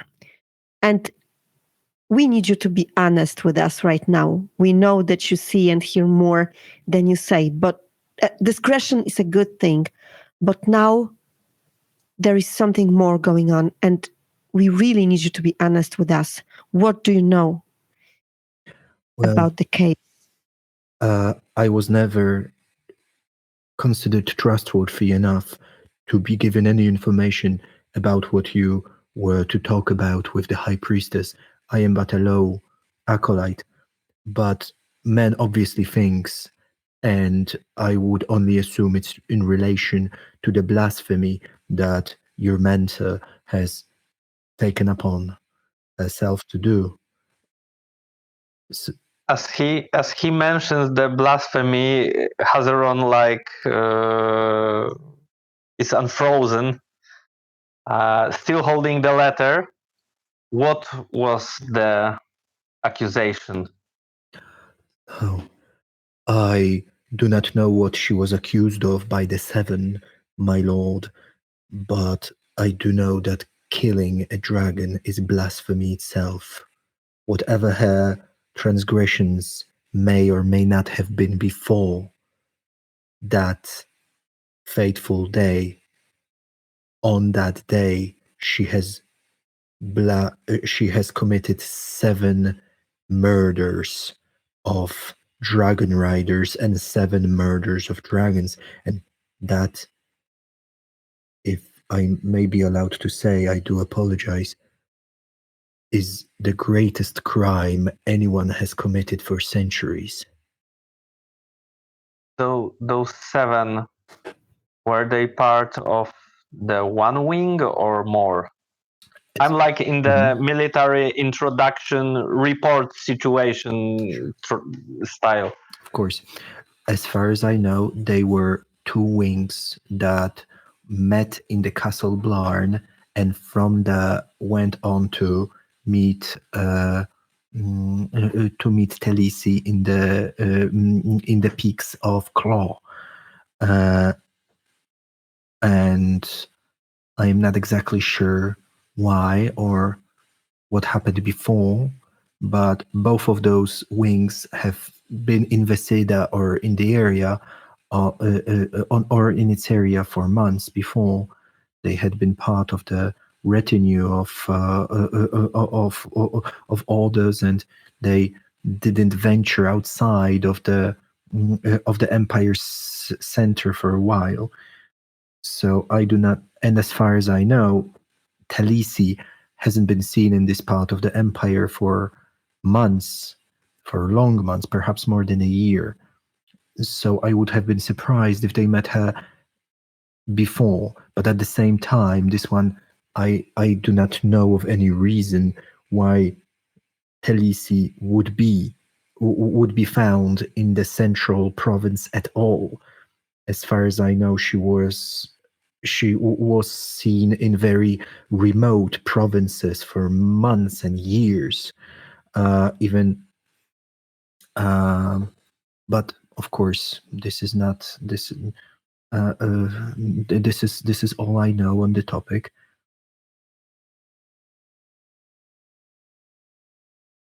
I just grunt and step back to give floor to the.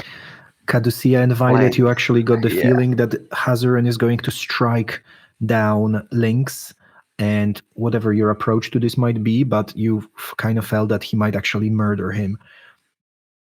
So I do not want that to happen. When I have this feeling, I want to, well, I'm without the dragon right now, but still, I want to influence Hazaron a little bit, and I just step in his way, but not in an aggressive way, but just want to place a hand on his shoulder maybe, or give a gentle gesture that just gives a little squeeze and say, hold back and think for a moment. And it's just, maybe I even whisper or say with a very low voice, Hazaron, General, you do not want to do that.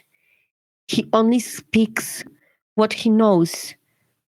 And this is the truth he knows. And you have to try to stop thinking that he is any part of it. Let's hear him out. Cool down your emotion. Now, I would need to remind you that Ventia is taking away your ability to inspire, which means That's that why I said I'm without a dragon.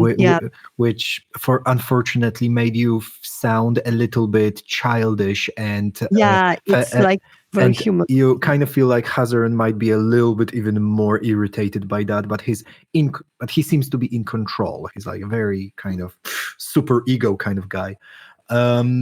So Caducia, you can while this is happening, Caducia, you can see that Lynx is still in this kind of half bow, but he's looking at you and looking around you like very intensely. So you are kind of drawn to ask him more questions. Would you like to? So, what are the feelings in the city? What do people think about? The information of this blasphemy has been generally known, and people in Vesida and also in other cities and castles in the area are all fearful. A dragon rider, blasphemer, and such legendary dragon rider as Talisi. Let us not forget, Talisi was a person that people erected shrines to. She has been immensely popular among the people. Her fall from grace is very important for many people. Some people are actually shaken in their belief because of what happened.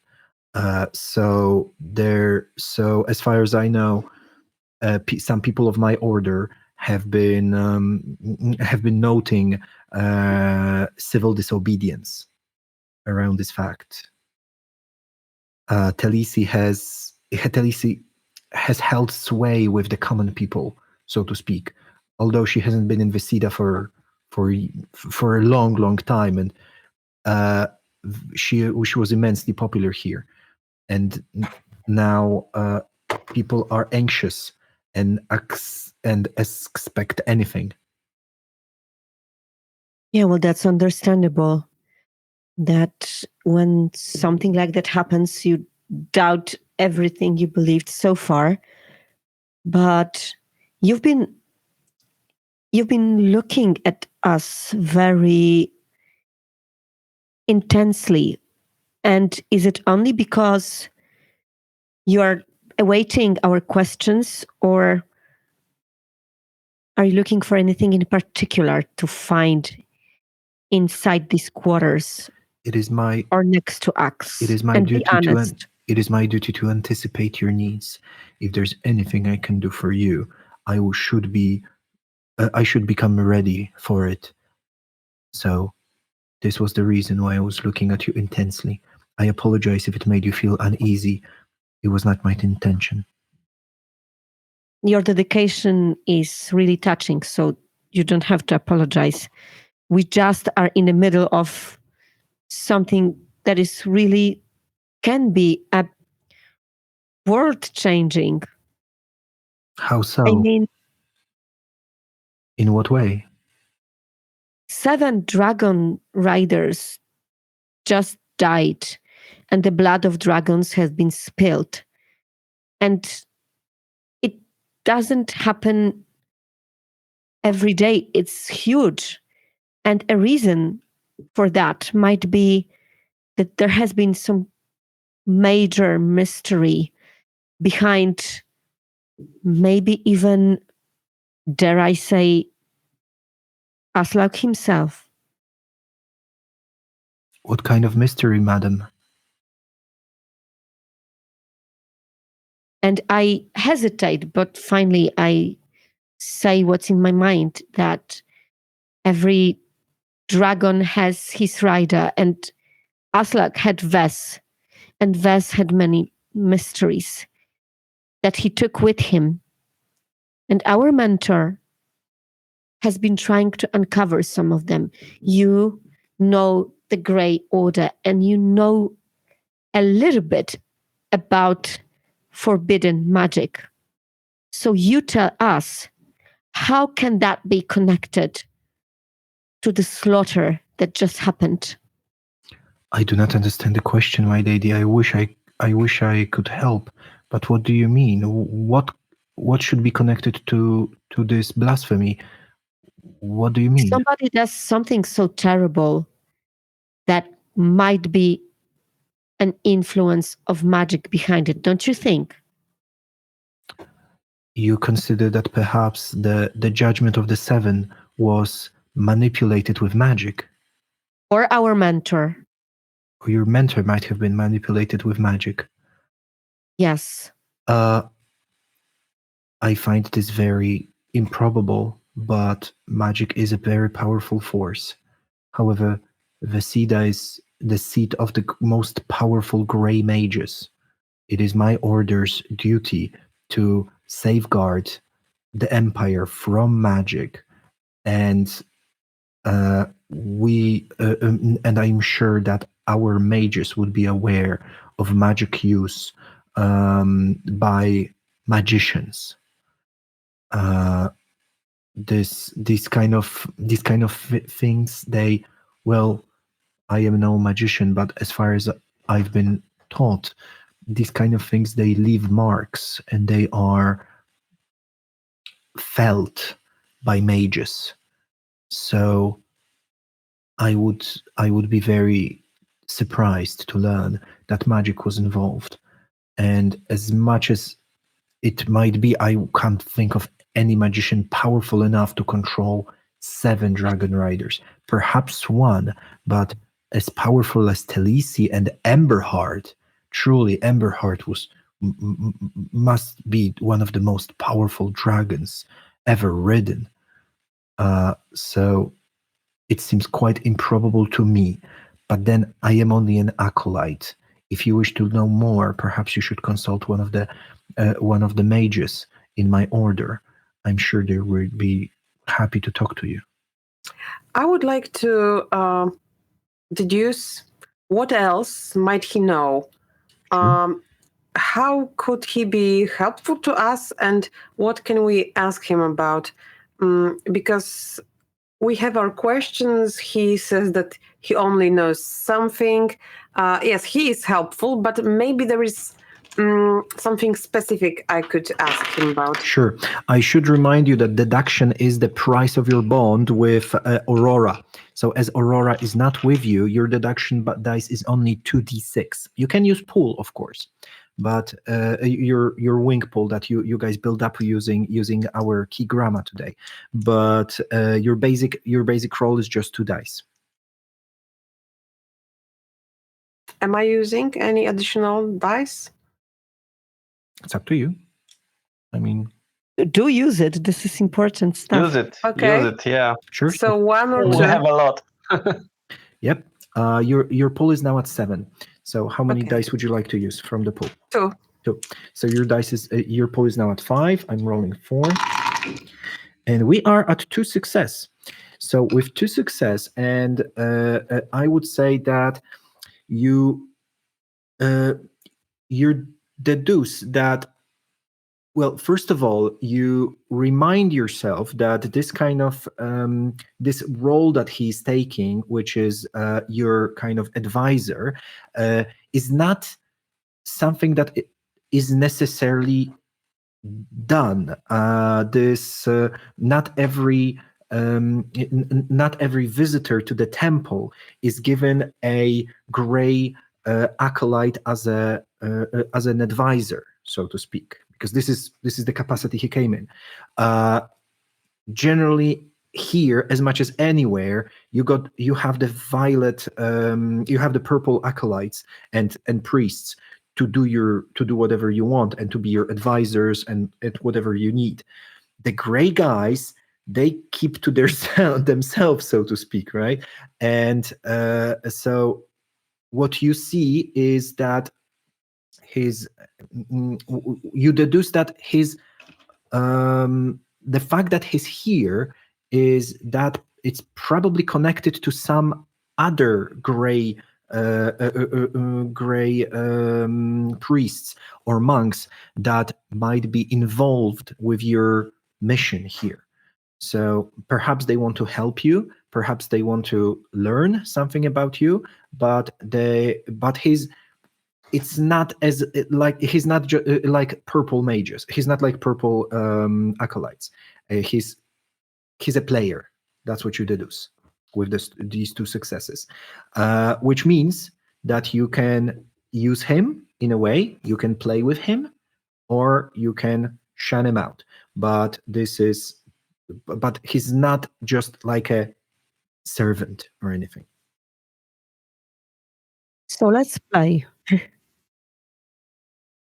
Now, it's very natural for you to figure this out as you're a diplomat, right? And you're also an aristocrat, so you figure these kind of institutional sort of things out very, very quickly. So Violet and Hazaron, you wouldn't necessarily have the same opinion. You might kind of take at face value that it's just, a custom that you guys came in and, a gray guy comes out. So Caducia, if you want to share this, please, Violet and Hazaron, please do not like use this knowledge in your role playing until Caducia shares it. Unless Caducia, you think that they might figure it out themselves. You're muted. So Lynx, tell me, why exactly are you here? To serve you. Yes, but why? You need me. Yes, but why? To fulfill your mission for Aslaug.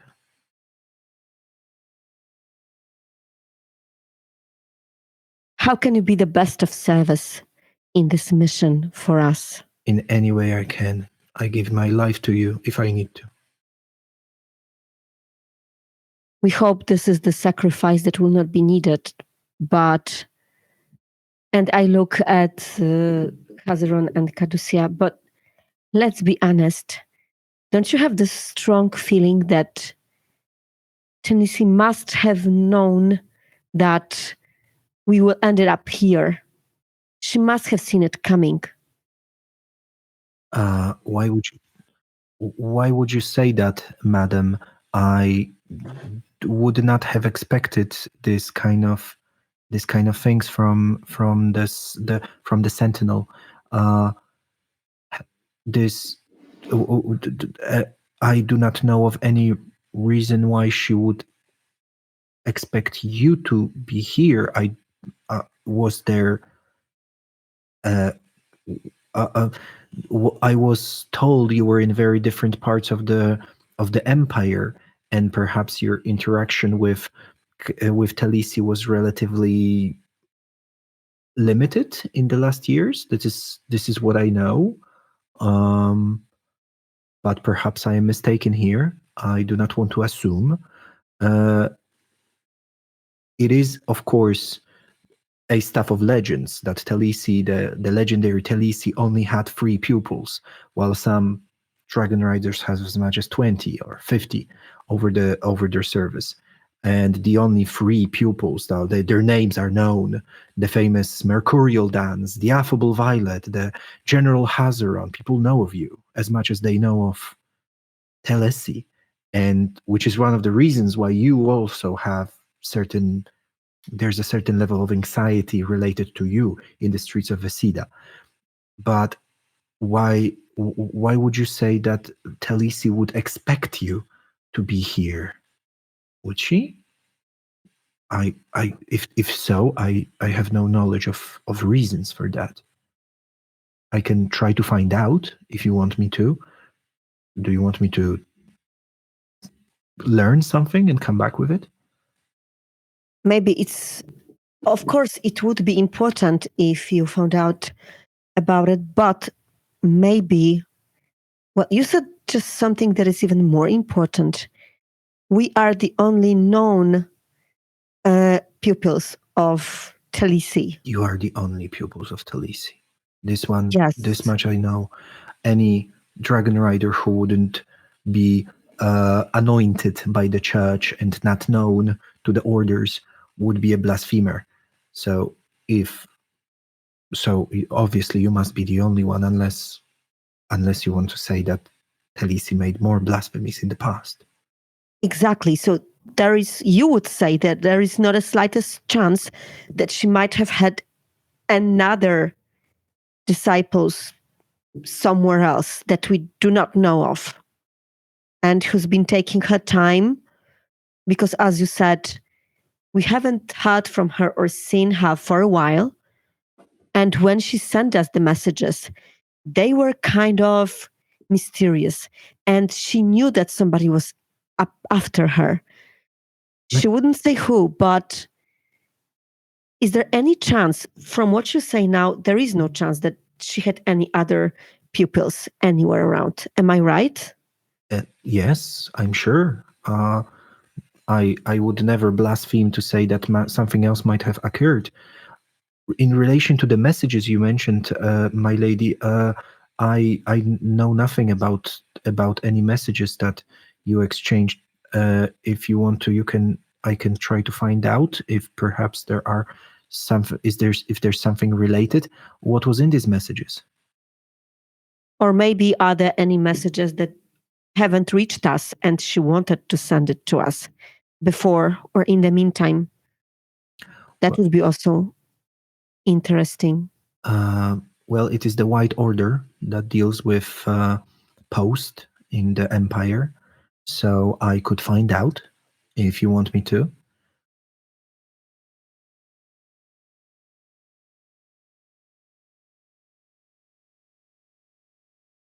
General Caducia, what do you think about those suspicions?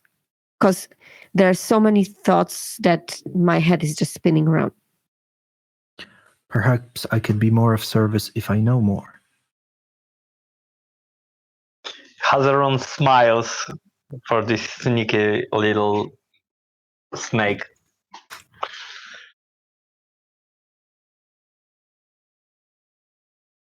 It's possible, but it's nothing we can confirm now, so maybe we should go investigate like we planned to. Would you be in more need of me?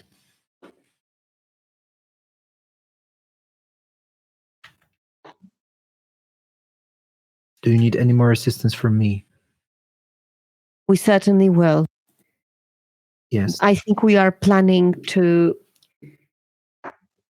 start with a place that you might be of service to when we go there, but we must discuss a few things before.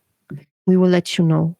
Of course, I will be outside of your tower. Shall I go to the White offices and learn of any possible messages that might have been delayed from Lady Telesi, the Sentinel?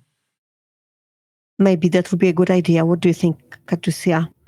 It's about your order, so you will know best.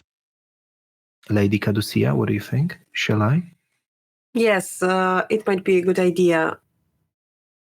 So I shall try to be back as quickly as I can. Thank you. Okay, and he retracts and leaves. Okay, you're alone again. Can we speak for a moment of character? Sure. Or maybe it can be in character. Oh, there is so much information, I am lost. I feel like we are running in circles and he's being so mysterious and he's only giving us half-truths and He's hiding something. Yes, and he's trying to be so helpful, but I'm not sure if he can be trusted, or maybe he does not know if we could be trusted. Like, there is no honesty in there. No, I felt some good in him. Like, I really felt that he is devoted, or at least he acts as if he is. But we need to make use of him, not in a bad sense, in a sense that he really can be on our service. But Yes, how? He Shall can we be take an him? asset. Yeah. Oh, but I feel like we're missing something important, and we're not getting the whole picture. Maybe we should just, try to recap everything that we found out and try to connect all the dots. I think it would be a good idea. Absolutely. And General, you are a man of army and of strategy. So to be strategic, how would you imagine and even put it maybe on a piece of paper? How would you imagine one very powerful dragon rider and her dragon slay the judgment of seven? It, from the strategic point of view, she acted instinctively, or did she do it just one by one? We need to picture it. It might not be easy, but we need to picture the battlefield. And maybe this will help us too. My strategic sense is the price for the bond. So it won't be that easy to imagine, but as Hazaron, maybe it wasn't her decision to slay those seven. Maybe she was judged and her dragon just flew over and burned the others. Like they were talking and it wasn't her decision. It is known that dragons sometimes do something against their riders. You see, that's what I mean. There are so many question marks. We should investigate the battlefield. I will be able to say more seeing it from the back of my store. Definitely, we need our Shield dragon. Maiden. Yeah. Sure. If you guys want to go, you can do it immediately. It is, say, afternoon, and it is about, well, half a day or maybe a little bit more flight from where you guys are. It would mean you guys don't get sleep, and you didn't sleep for a while now, which means that not only your vigor points would not come back, that I would have to actually subtract additional vigor points from you guys. But you guys are dragon riders. You're powerful. You can handle it. So, what's the decision? Would you like to go now? Okay, let's go. Let's vote. All right, Hazarin is definitely involved, and he wants to go. He wants to go now. Violet, Caducia, how do you guys feel? Let's go now. Let's not waste any more time because we do not know what would happen next. We can sleep after we die. So Ventia, Aurora, and Shield Maiden are all aroused when you guys enter their platforms. Like they spread their wings and they feel like it's time to fly, and you can sense that they're happy. They had their meal and they're ready to pounce. So you ask Cora, Suri, and Kali to help you saddle them up, and in a few minutes you are ready to soar, and soar indeed you do as you fly towards the Claw Mountains. You feel the rush of air around you, and all the and all the emotions and this kind of tangled tension that you experienced inside the tower you feel as if it lifts from you. Damn, it's nice to be a dragon rider. So on the way, you guys have a little bit of time to have a telepathic conversation with your dragon. Your dragons, none of your dragons is like initiating. They're all pretty used to service, and the dragons are not as inquisitive as humans in general, like in my interpretation of the world. But if you want to, you can exchange some thoughts with your dragons. I absolutely do want to do that because my connection with Ventia is like the beloved one. So I want her to know that the state of my heart and my emotions. So I do not hide from her that I'm very shaken, that there is a lot going on. And I just send those short images, and it's not a flood of feelings, but it's just she can feel my being lost and my tension and my pain. And I can even think about this image of 7 dead dragons and 7 dead dragon riders. Mm-hmm. And I send it to her. All right. I want her to know. Well, I tested your bond, and your Enventia reacts by saying, "Ember Heart is truly a powerful adversary. Is this my fate? To taste his flesh?"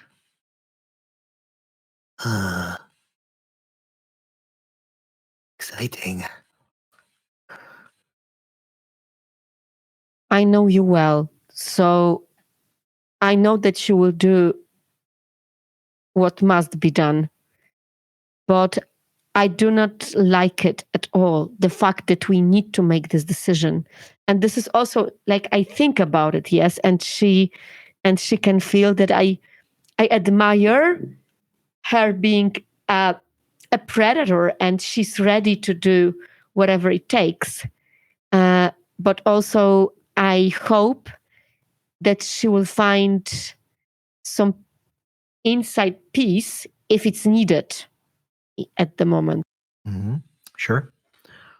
All right. Caducia, Hazaron are filled with their own thoughts, right? They're just focusing on the travel, on the journey. I would like to find out how is Aurora feeling about this whole situation. Well, she didn't learn what your mission is unless you want to tell her. You don't actually have to. Of course I want to. I want her to know that we will be facing someone who possibly slain 7 dragons, and the mission is extremely dangerous, and something that happened was so barbaric, so horrible, that I think that lying to her about it, omitting the truth, would be betrayal. Mm-hmm. Sure. So let's test your bond. Mm-hmm. There we go. All right. So she understands your feelings, and she relates to you these thoughts. Emberheart is perhaps the most powerful dragon that flies over the moon, under the moon. This is truly a magnificent challenge. They call him the Long Vigil. And the Long Vigil he is because he is not only huge and powerful, his muscles are immensely strong, but he also has power of time and the darkness. He hides in darkness. I never fear, Caducia. I don't fear anything, and I will be with you, and I will be protecting what needs protecting. And if the world needs protecting from him, I will protect the world from him. But I do not know if we survive. He is immensely powerful. So that is what the message you got from Aurora. All right, Hazaron, would you like to also share with your dragon what you guys are heading for? Definitely yes, because we are friends, and as a friend, I say to him, To her. to her, that we are going to meet an old friend, old lover, and hopefully it ends well. All right, let's see how she takes it. All right, she takes it very well. And she says, Hazaran, when you were out with this woman, Telesi, I was there with Embereth. And as much as you felt close to her, I felt close to him. Perhaps you knew, perhaps you did not. It will be great challenge to kill an old lover. But I will if you need me to. And I will if people need him dead. Because this is what's important, is it not? We were put on this plane by Aslaug to protect people.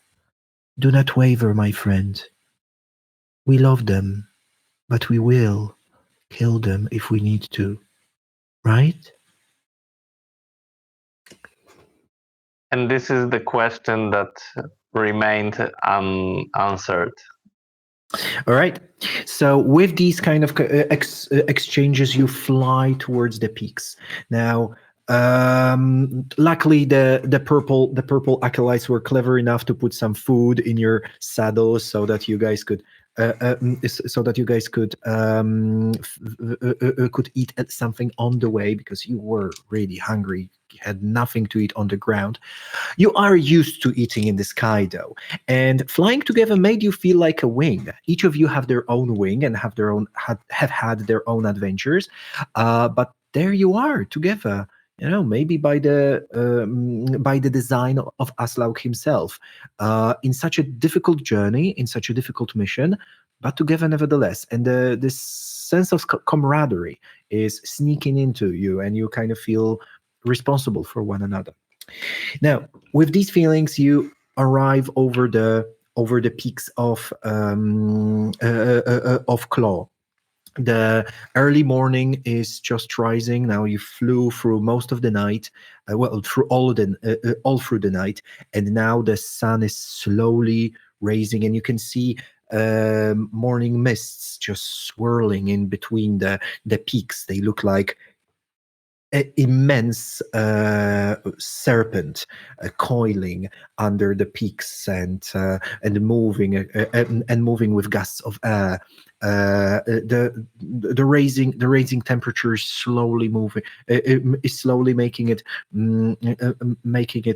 disappear, but it is going to take about an hour or two before it completely dissipates. So right now you only see well the peaks, the very peaks. You cannot see the areas below yet because of the time of day. What would you like to do?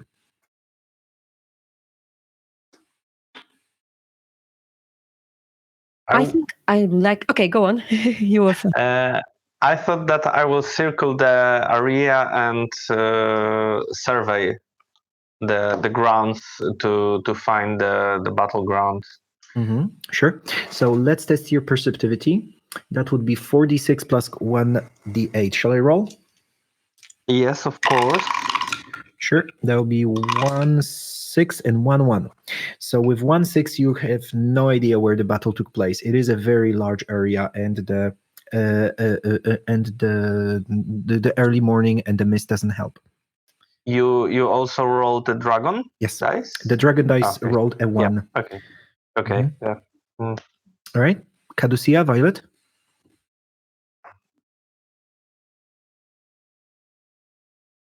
Well, as for me, I wanted to get sort of preparation for what I want to do at the battlefield. I want to get a reminiscence of what happened there, and I want to get ready and also connect with Ventia. Like, what does she really need to use this power while we get there? So I think of it and I get ready. Sure.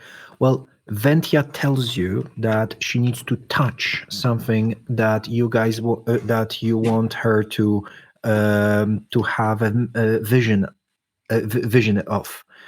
So it can be something that somebody touched that you want to have a vision about, or things like that. So if you find a place, perhaps you can get a vision of what the battle was like. Sure. So I will focus on that later to find the spot that can give me the hint. Sure. So let me test perceptivity of everybody else, because obviously you guys are very much interested about what's going on. So that would be no success from Caducia and Violet. One more die. That's a 6 from you. So none of you can figure this out, where it took place. Now, but what you did see is you saw that there are actually hills which are cultivated in a way close by, and you can actually see some people there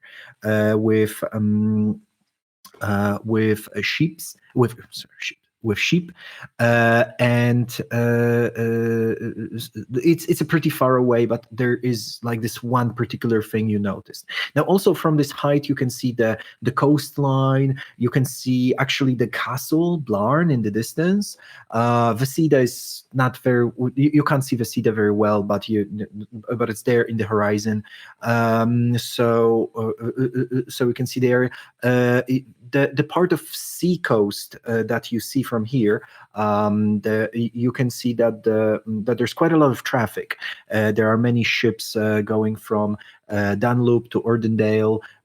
There's this particular pass that needs to be circled here. So there's movement of people in this section, in this part. Now, after about an hour or two, the visibility is going to improve greatly, and you can try again. So you can wait for that. Is that what you want to do? Yes, I think so. All right. So after about 2 hours, the visibility improved so much that even without rolls, you were finally able to figure out where the battle took place. And the reason you were able to figure it out is because there's a particular valley where you see the remains of dragons that were slain.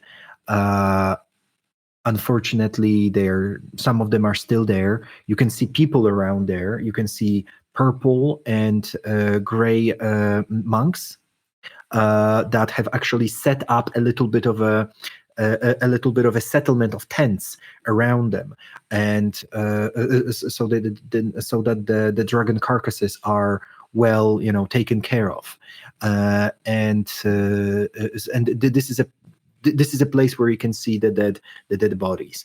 And on closer inspection, you can see that some of them probably fell down from one of the peaks that kind of looks like a head of someone lying down, kind of like this. And there's even a little bit of kind of this rusted dragon blood that you might possibly see on this very peak there. You're not sure if it was one or more dragons that spilled his blood there, but definitely some of the dragons were there when they were in battle. So you guys see these two places as reference, either this settlement and the dragon carcasses in the valley, or this place with blood, the spill where the blood was spilled on top of this mountain. Where would you like to go? What would you like to do? I would like to investigate this blood at first. Do I have the possibility to check if this was maybe Tallahassee's dragon's blood? If she was also injured? Well, let me describe the area when you land. So as you land there, you see that it's very difficult to perch for the dragon. It's very difficult for it to grab hold and hold itself. You as a human have it a little bit more easily. You find it a little bit more easier. So you get off the dragon and you start walking in the peak. The dragon actually sends a telepathic message to you, asking you if it's okay for it to fly away, because it's afraid it might fall down from this top. Is that okay? Yes, of course. So she flies away. I mean, she circles over your head, obviously, and there you see several places where kind of blood was spilled, and you're definitely sure it was dragon blood. You have seen it before, and it's difficult to say if it was one dragon or more. Every dragon blood looks pretty much the same from your experience, anyway. Let me test your perceptivity as well. Let's see if you get a little bit more of this general perception. And you do get an 8 on the... no, the dragon is not with you. So unfortunately, no. You don't get to see anything else, but you're there. Okay, what do you guys want to do? So I definitely want to take a closer look at the remains, and this is also something that can bring me closer to this vision, because this is something that actually was there in the past. So, so my next move, when it comes to that, I would like to take a look at the remains, as heartbreaking as it is, but yes, it can give me a closer look. Sure. So as you land there, you see that this, every priest and acolyte in the area got there to witness your arrival. They don't approach. They give you space to whatever you want to do, and you see a particular purple priest with markings that suggest that he's the main honcho around here. So you can approach him if you want to, or you can go straight for the carcasses. When you look at the dragon remains, you see that all of their crystals, the crystal hearts, have had already been removed. So what remains is only the body itself. You feel that Ventia is quite moved by this. She's very anxious, and she gets a little bit angry. You can see her leg swishes, kind of like a cat's tail. Her tail swishes here and there with the poison sac ready to instill. So you and your dragon, you get closer to one of the dead bodies, and you can see Ventia immediately climbs on top of it. She puts her claws deep into the remains of a beautiful, of what once was probably a beautiful silver dragon, and she sniffs it. Steady now. I know that it's difficult for you, but this might help. Please show me what you see. All right, let's take a look. This is your bond. 1, 2, 3, 4. Oh, no. Your bond pool is 8d6. Why is your bond pool 8d6? Okay, let's test it. 1, 2, 3, 4, 5, 6, 7, 8. All right. And that is 3 success, which gives you a very particular insight into what happened. Now you can see this dragon soaring in the sky with the mission to meet Telesi, and you can see him surrounded by his wing, his friends and family, together to stop the blasphemer.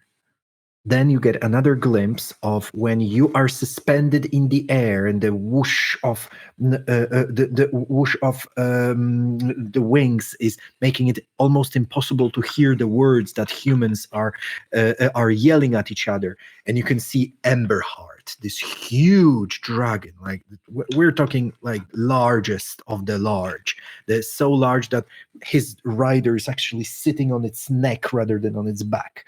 And his wings are just hurricanes when it flaps in front of you. And then you hear the words artifact, and you see your rider, your beautiful, wonderful rider that you love so much, point towards a collar on the neck of Emberheart, a collar made of diamonds. Huge, beautiful, beautiful object that radiates magic. And you realize that this is the reason why he needs to be stopped. Why Emberheart and Talisi must be stopped. That this color is the reason why they are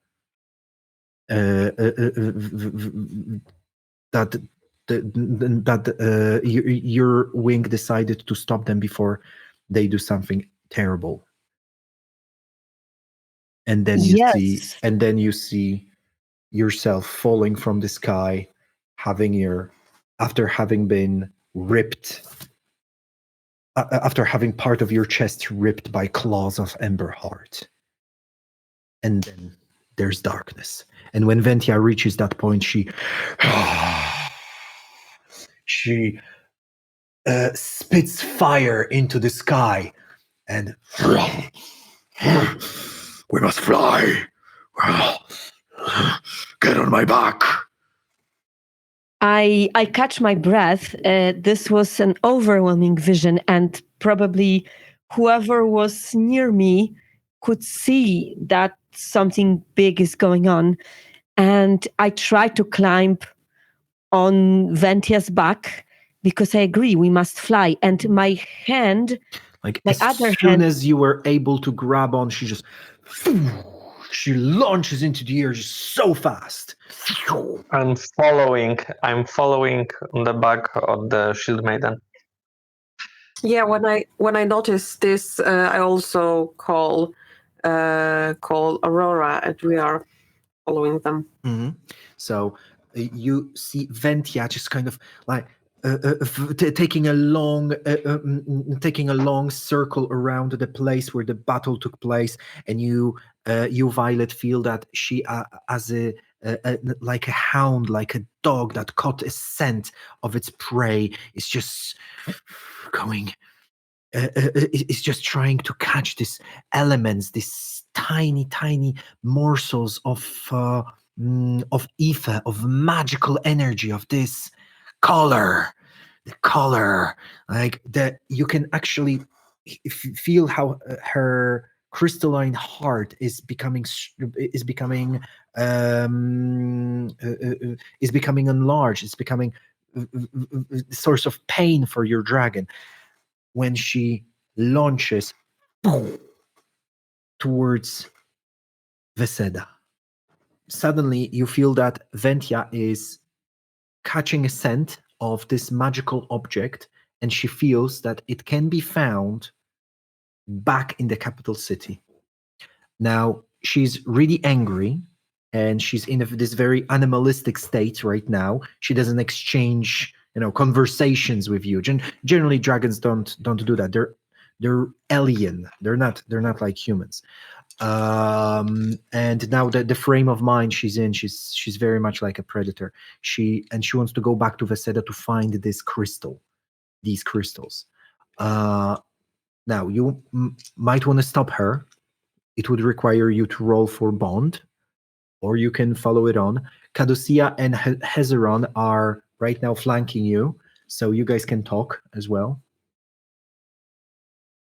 Okay, I think that I might want to stop her, but on second thoughts, this is the closest we get now. So let's follow. I want to follow her. I'm not going to stop her, even though I feel maybe I should, but I'm not going to do it. All right, Caducia, Hazeron, what do you guys want If to do? they're going, I'm going also. Sure. Would you like to exchange information with Violet on what's going on? Like, you know Yes. of the power of her dragon, but you know. Yes. What are we looking for, Violet? What did she catch on? Amber Heart and I just probably we are going pretty fast. So my words are just on the wings of wind, and you can hear me talking that Amber Heart had a collar made of diamonds, and that's what we are looking for. That's why it happened. Now, Caducia, when you heard that, you instinctively reached under your shirt. And also me, because actually I have something on around my neck. It's not a collar. Sorry. I meant Violet. I meant Violet. That's what I meant before, that when Ventia gives me this vision of this collar, my other hand, by instinct, it goes to my neck and I touch my necklace. Mm-hmm. Even though it might have nothing to do with the collar, but it's just this moment when I touch my neck. That's right. So Caducia, Hazeron are following you, and it's taken another few hours for you to get back to Veseda. On the way, you actually dozed off a little bit. You were able to sleep. You're used to it by now. Sleeping in the air is one of the skills that dragon riders learn in the first years. Otherwise, their life gets really difficult, or they don't take on strong, important missions really. And when you reach Veseda again, it's the sun is setting, and you can see Ventia going in a very, very large circle, and then as she goes down close to water, close to the area where the sea enters and touches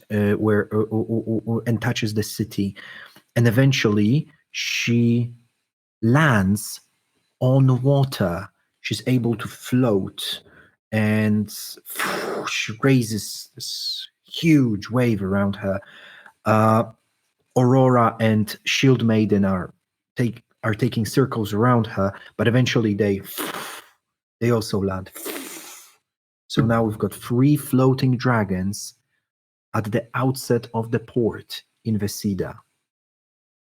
Ventia says, I feel it's here. It's somewhere here. I can smell this magic. But I don't know where it is. But it's somewhere around. We must be close.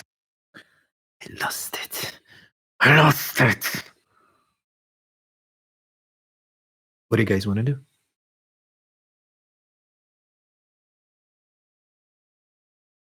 Maybe ask Lynx about the necklace. Maybe he knows something. If it is hidden in the capital, then maybe he knows something about it.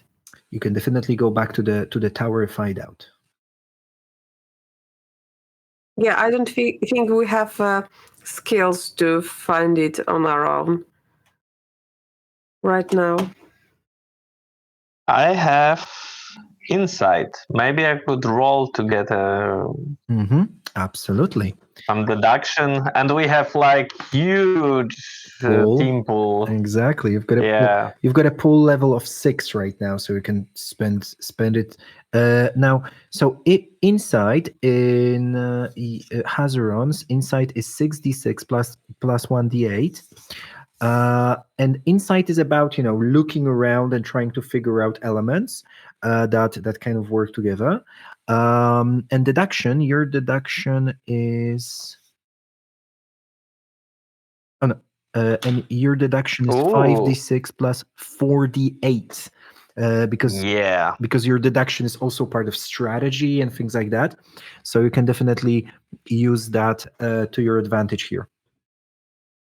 So I'm going for deduction to connect the dots to find a way which won't be back to where we started. Sure. So based on this roll, I can give you a very clear hint about what might be what kind of things might be connected here. All right. So that's 1, 2, 3, 4, 5 plus Give us 1, plot. 2. I'm running out of dice. All right, I'm gonna have to re-roll. So, how many dice from the pool would you like to use? 3. 3. Okay. All right. Ooh, that's an 8. That's another 8. And that's a 6. So that's 1, 2, 3, 4, 5, 6 success. All right. Well, with such a roll, you have suddenly this moment of clarity where you see elements, coming coming together. It's kind of like Sherlock. Just as like elements just appear, and you connect them into one tapestry where you see the central figure being Vess, the original dragon rider. And Vess was actually, according to the stories, one of the people who lived underground in a safe place, in one of those safe places where all humans hid during the time of night. And this is where he built his temple. This is where he built when Aslaug chose him and he finally slew a chimera and started his empire. This is where he built the beginning of his civilization, the beginning of his empire. But nobody actually but you have no idea what happened to this underground dwelling that these people lived in. Nobody lives there anymore, and based on the stories, you know, they were this huge kind of like shelters where they were pretty much underground cities for hundreds and thousands of people. And just general wisdom is that it happened 300 something years ago, so obviously all of that stuff caved in, and Veseda was built over it. But now that you're here and you see that your dragon was drawn, Ventia was drawn here, you look around and you see a huge entrance to underground corridors that are used to kind of move the water from under the city into the bay. And you see a large large entrance that recently was damaged. That over the last weeks, like something broke off this huge gateway into one of those underground corridors. So when you finished adding all of this up, you were like, there. All right, guys, what do you want to do? I shout to other riders that I think I got it. You seem pretty sure. Lead the way. And as I said it, I dive with the dragon. Like, I think I've got it, and I'm don't surprised. wait for answer. It is not what I expected. I thought that maybe there will be more planning and considering all the pros and cons, but it seems like we're just going with the flow. So yes, I'm following. Even I will stop at the entrance. It's not like I'm flying straight into it, but I've got a plan, which is attack. So these corridors that are used to divert water from under the city into the bay area, they're large enough for your dragons to squeeze in. Shield Maiden is the largest of your dragons, of the 3 dragons, and she has the greatest problems. There's like her wings are always kind of in the way, but she manages to go through. And Ventia leads the way, and as soon as you guys started walking through these corridors, she felt, I feel this stench of magic. Follow me.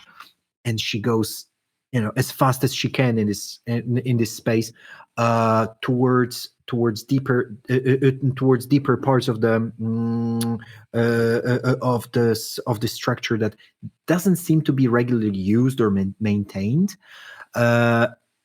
And finally, you find yourself in a place where a huge boulder recently seemed to have been moved.